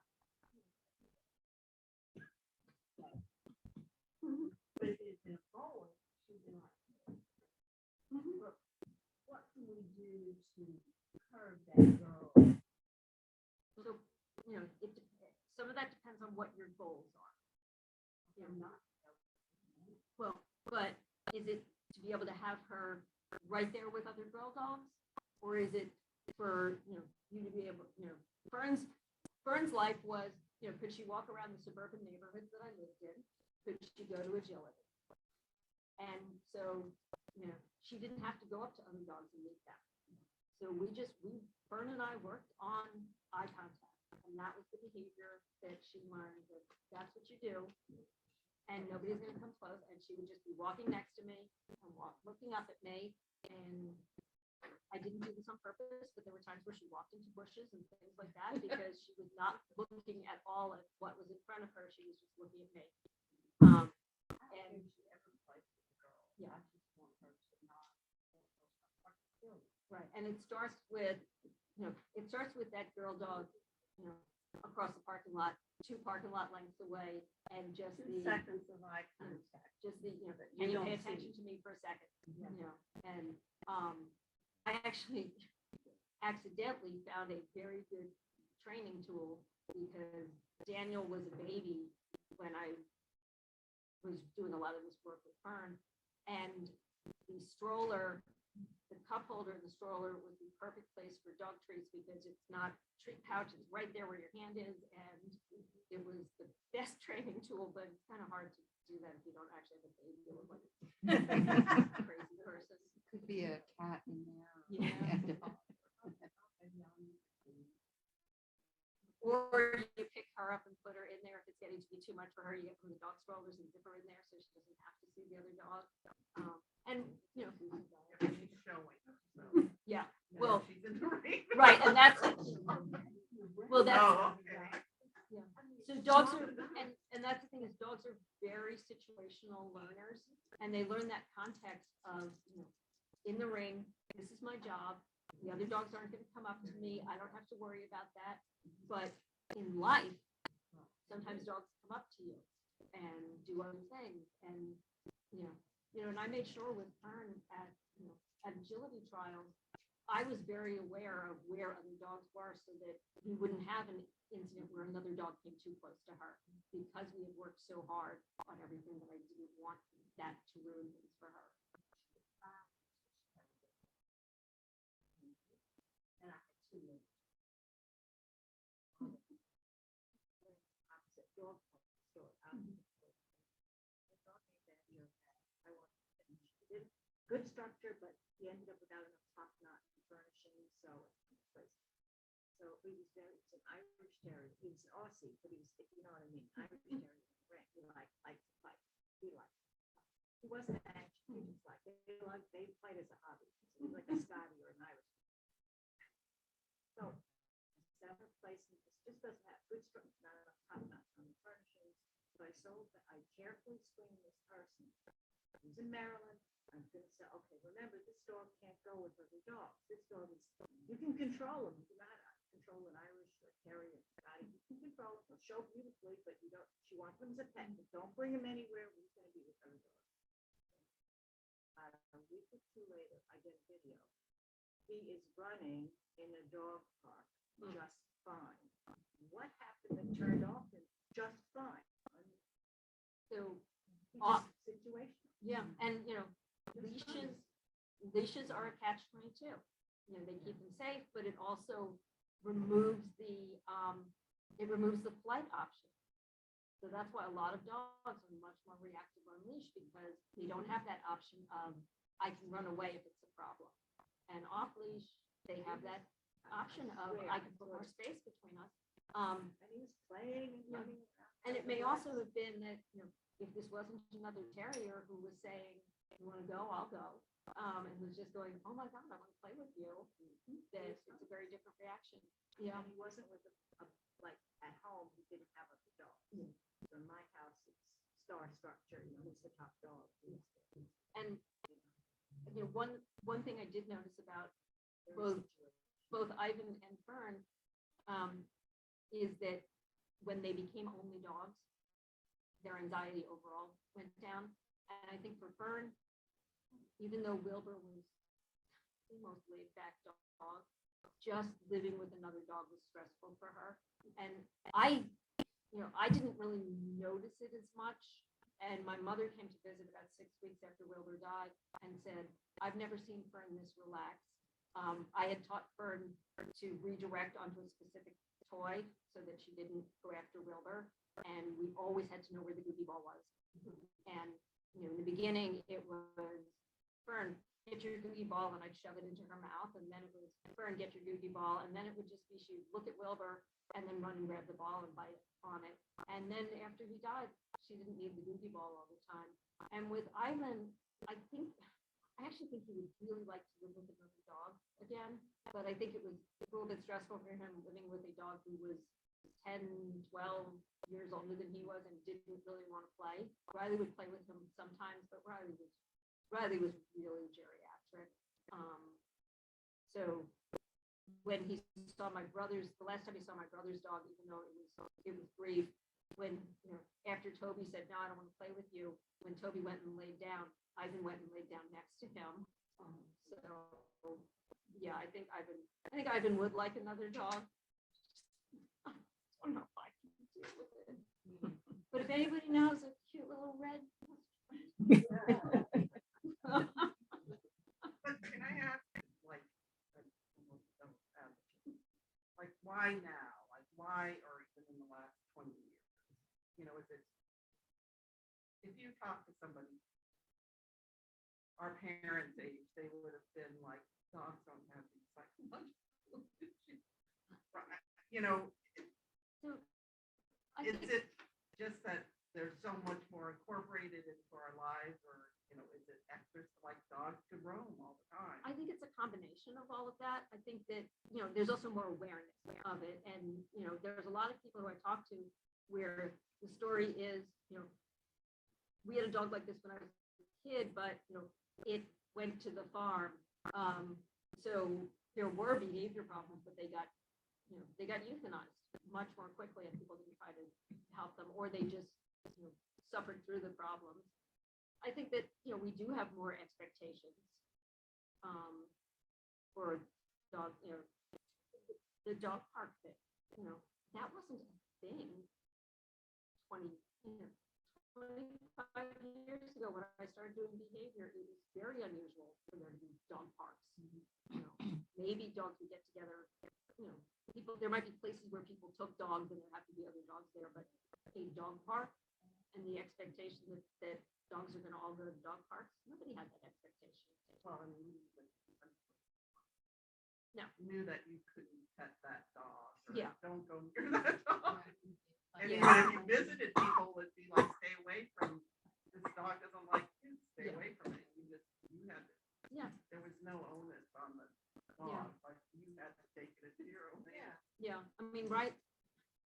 So Riley bit a friend's daughter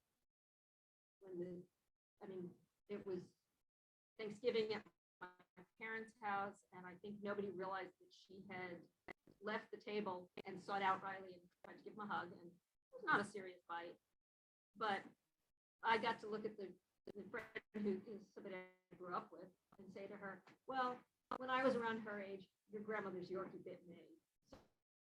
So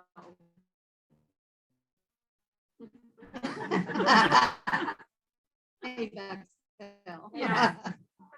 We're linking aggression to anxiety, but I mean, I think that dogs that went to the farm, they typically because they did somebody or 50 years. Yeah, and and some of it, like I still remember, the grandmother Yorkie. I knew that this dog bit, but I mistook that Yorkie for the other Yorkie who was you know, who was friendly and, you know, reached for the wrong dog. And I think, you know, it's the expectation that we're, you know, we want to keep these dogs. Some of it is we have, you know, we have to save everything. And to some degree, that makes my job really fun and challenging, and to other degree, it makes my job absolutely stuck and challenging because the homes that could actually work with some of these dogs that have really serious problems are few and far between, and they're not the homes that the dogs wind up with. You know, I look at Ivan and wonder, you know, if he was somewhere else, would he be? I think he'd be as sweet, but would there be things that he's gotten, you know, that it's been misunderstood and he's, you know, barking at the ceiling or whatever, and people are either thinking it's funny and cute and letting him live in this state, or trying to punish him for it and making him fearful of people. Also at times, as you were talking about small Yeah. dogs, but sometimes people have, I'm friends with bigger dogs, and you know, get a dog that weighs over 100 pounds and bites somebody, Yeah, that might be a trip to the farm. yeah, yeah. You I've know, seen, well, they just, when they get to that point where it's too much, you Yeah. cannot, I mean, take a chance of them killing a person. you know, I have a client who Like a master. you know, recently they euthanized their Sealy Hound. Beautiful dog, finished his championship, broke a bone in one of the owner's fingers when he bit him. You know, and other, you know, serious bites, and you know, and they loved this dog and wanted to work with him, but he just, you know, he just was not a safe dog. About a mastiff or something. Yeah, you know, Same for an- so it's, you know, it can be small dogs as well. Well, I'm wondering, you know, things for all of us have become more stressful. Yeah. And so some of the stress is also on pets. I mean, because they pick up, you know, down the leash, and I don't think it needs to be on the leash. I think when people, everything for us in this environment nowadays has become so much more stressful than it was 20 years ago. Yeah. You know, and I think animals pick up that stress from us, and it relates in their behavior. That's what I'm thinking. I mean, I think that's definitely true with some of them. I feel like Ivan, even Wilbur, not really that aware of how people around him were feeling. Really more about like, does it make me happy? Is this good for me? I grew up with a dog and being an only child. I mean, it was like a dog, with dogs. I played with my dog, so my dog was stressed out. But then when I had friends that they had been brought into the house, well, Nikki didn't talk. And we sneak up behind my friend and like a flood. So I finally, I mean, this is go live with my uncle. I would automatically say, well, what did you do to my dog? Because you know, that was the friend I had. So it was nice. I mean, Riley, there was one time where the kids were my kids were, they were actually fighting, or Daniel was just kind of like yelling at Allie and Riley at Daniel. And there was one morning where I was waking Allie up, and Riley was on the floor. He wasn't on the bed with her, and Allie was like, can't get up, and we were just joking around like, get up, and you know, pushing her and being really dramatic. And all of a sudden, Riley goes at me, and I was like, I did not expect that. I knew that he would be aggressive if he didn't want, you know, himself to be touched or anything, but it was I don't like the way you're touching that kid. And I did not expect it from him. I don't know where Ivan, well, I'll tell you in the litter, I mean, I'm telling you, this is like, yeah. because I switched puppies around so many times in homes. Because I had friends, I was working, full time.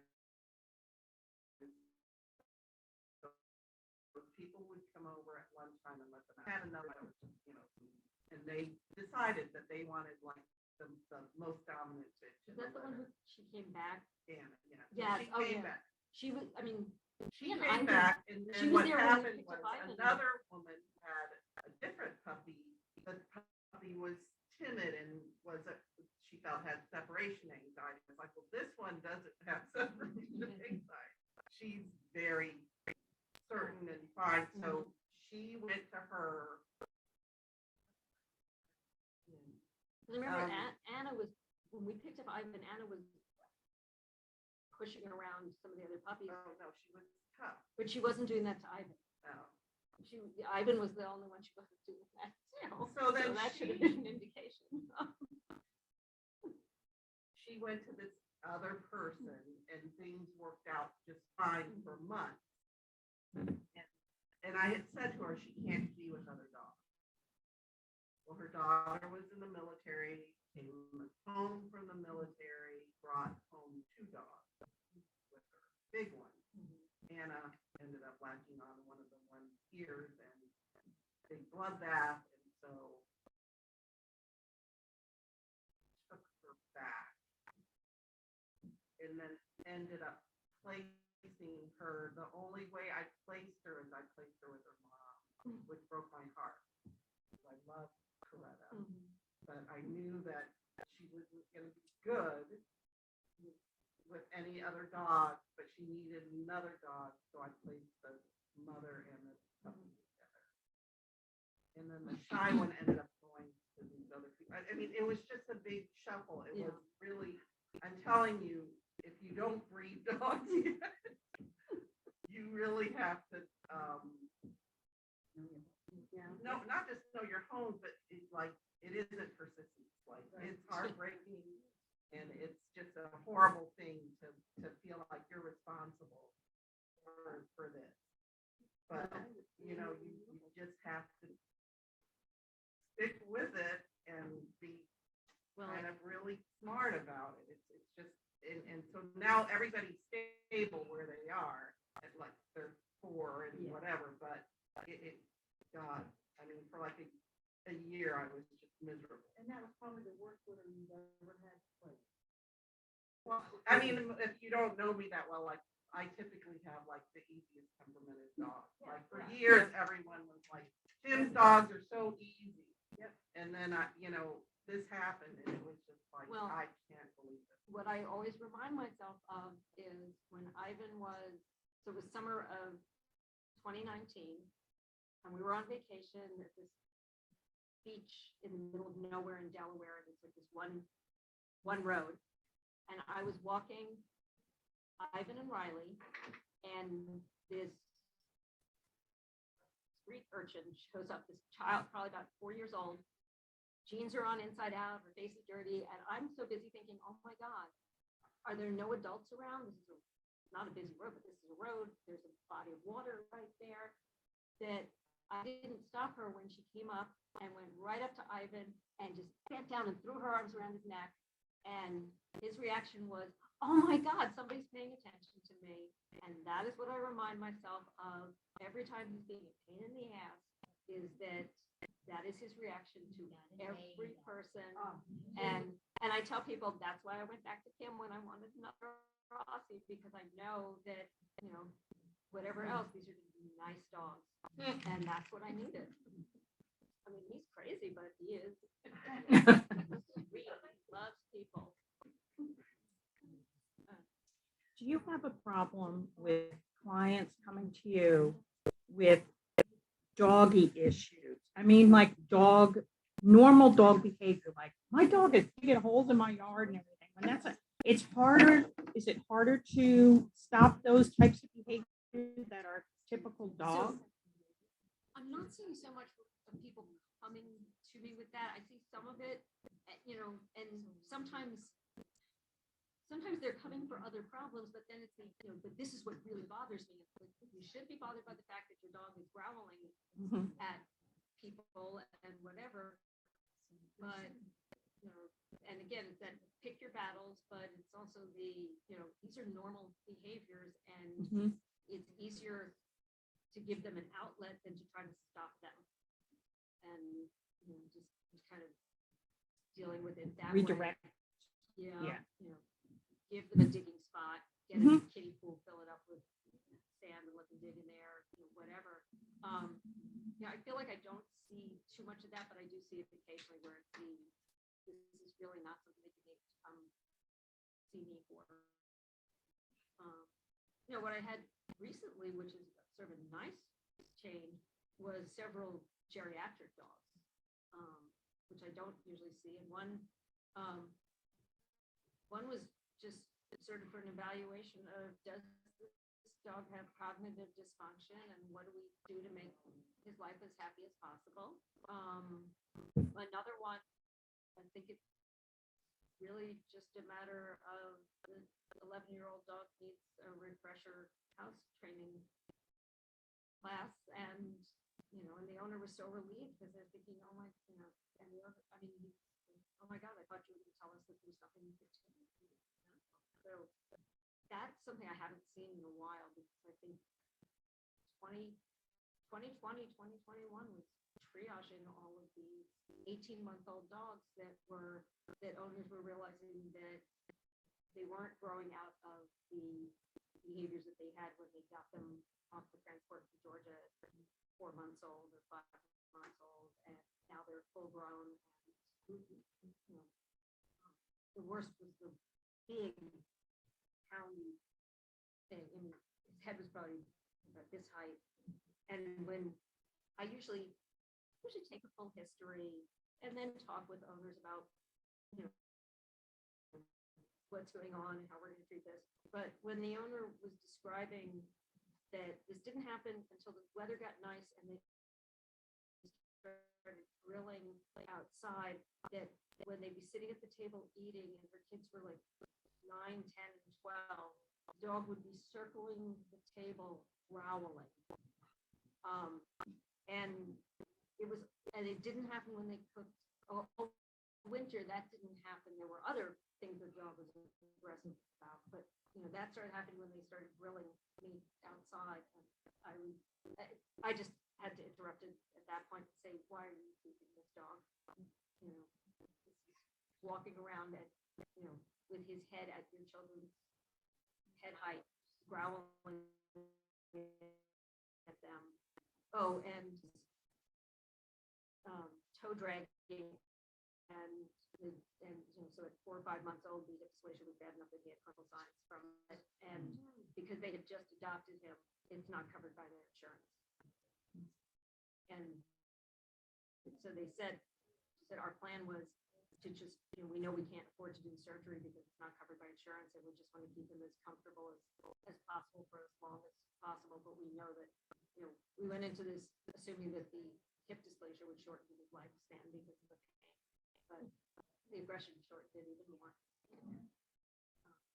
So that's, that has gotten a little bit better. I'm seeing fewer really awful things like that, but human nature. I tell all my students who adopt a dog, it's like you have the biggest heart ever. It's not as though you're not a bad person, but I had a similar experience too. The lady told me that her dog was a food gardener. She was in my class, and I was going to give her an exercise on food guarding. I was assuming it was food in the bowl. And when I was showing them an exercise where I put my hand, the treat in it on the floor, dog attacked mine. And this woman was very pregnant. And I said to her, okay, that's what you mean by food guarding? I said, okay. I said, this is not for you. And she said, oh, I love this dog. I said, and your baby is going to have peanut butter on their fingers, and this dog is going to take your child? Oh, she was just heartbroken, which I sympathize with, but this is not the dog for you. But you know, this was a dog, I'm sorry, from the South, and I apologize. Because you're from the South. Don't worry, I've had Alabama dogs too. Texas. It's hard for people, to understand. Yeah, I've told some of my clients, I'm like, the only mistake you made was falling in love with this dog. It came to you with these problems.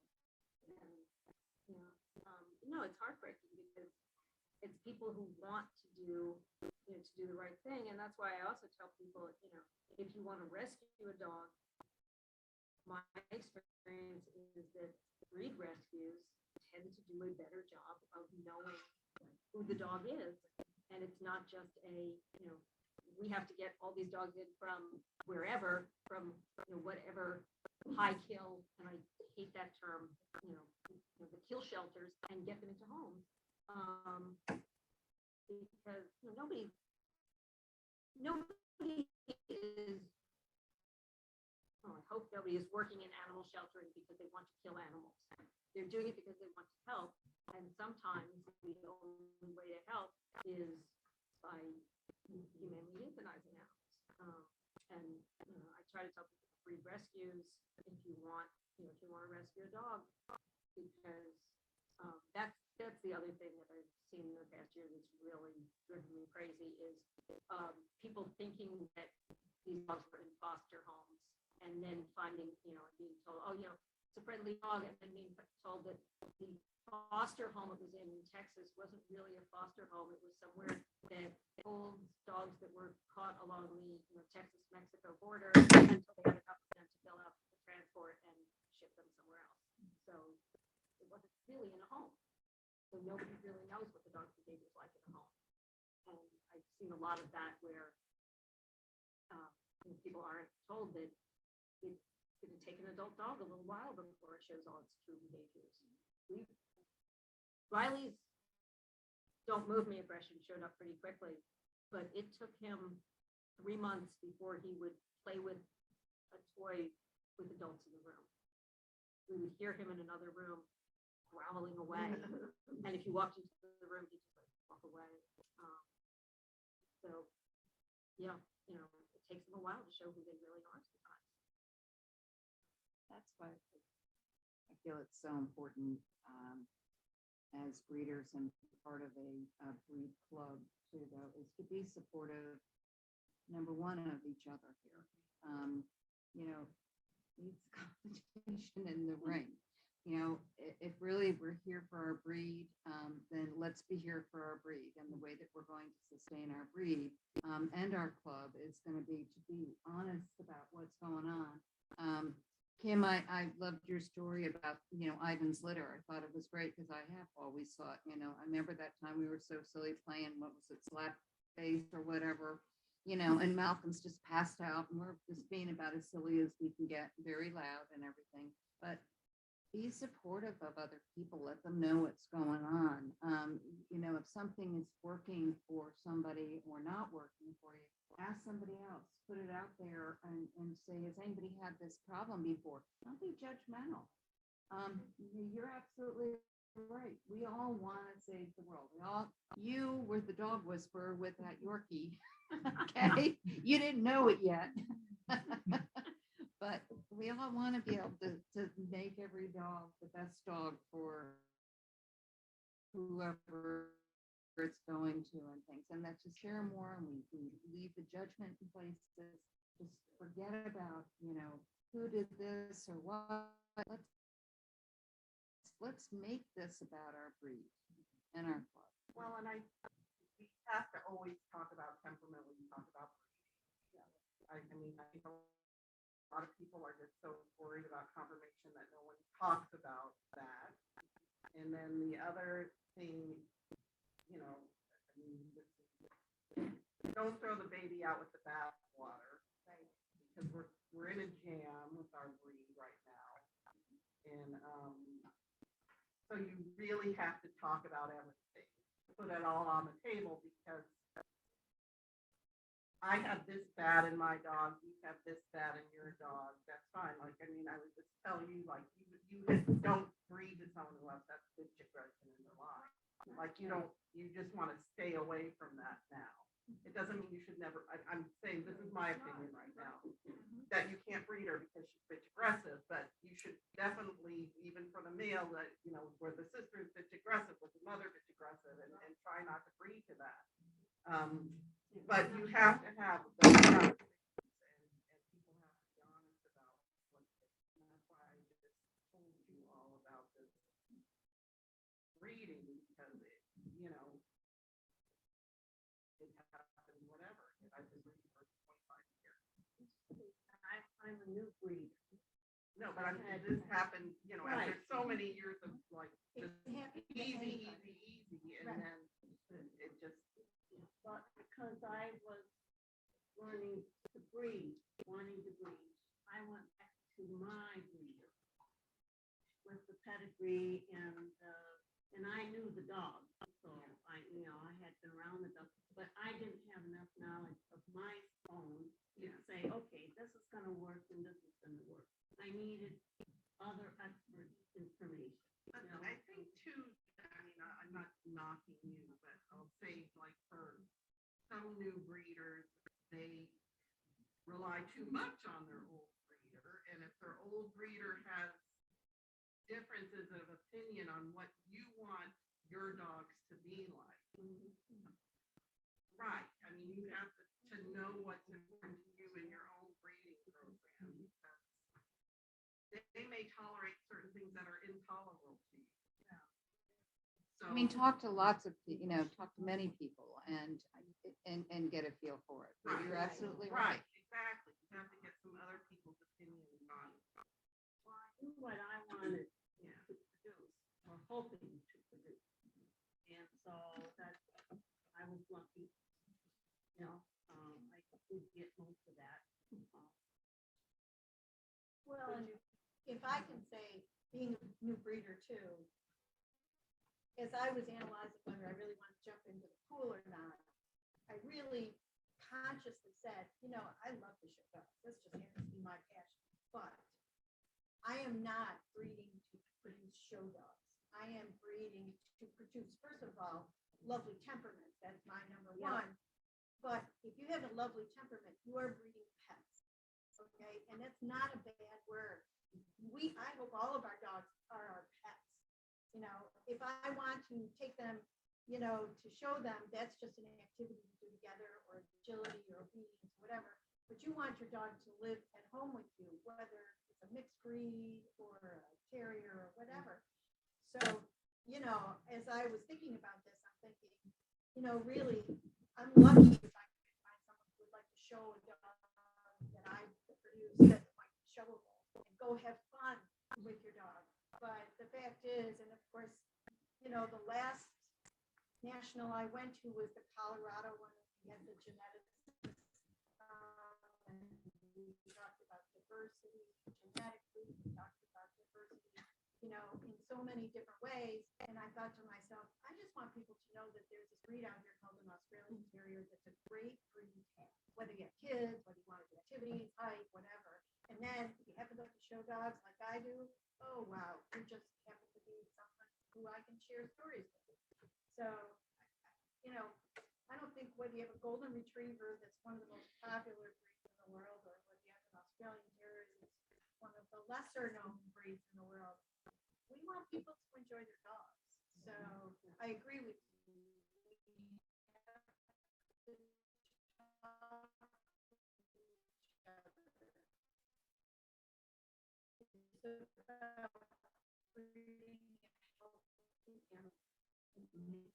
breeding helps to with the quality. Because your primary thing should be, are they going to be good pets? They could be good enough to invest in show, but if you can't find someone to buy them, they're going to be a pet. So you always have to think about pets.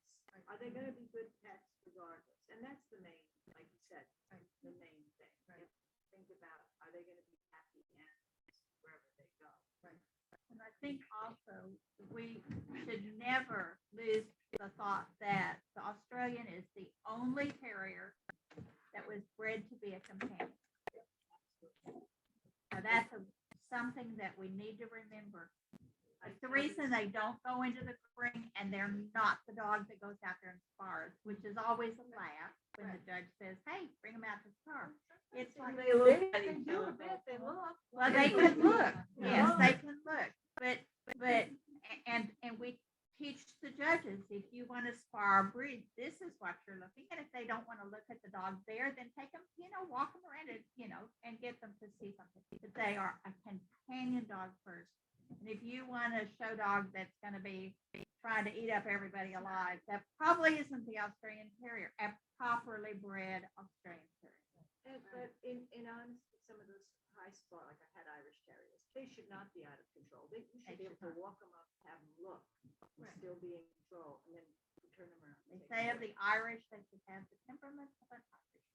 Oh, yeah, that's right. They have fight as a hobby. They're really fun if they've got a couple of beers. Don't ever marry one. But they should never be as a result of anxiety. It should be because they just mix it up. And then you should put it away, be able to walk away, and get back in line and say, oh, I told him. Or her, I told her. That they should not ever come to a place of anxiety. But Aussies can look the same way. Look, oh, I'm interested in that dog over there. That looks pretty good. I want to play with him. And still be just as good looking standing there. All right. If no one has any more questions for Dr. Bergman, we're going to wrap it up. It was great.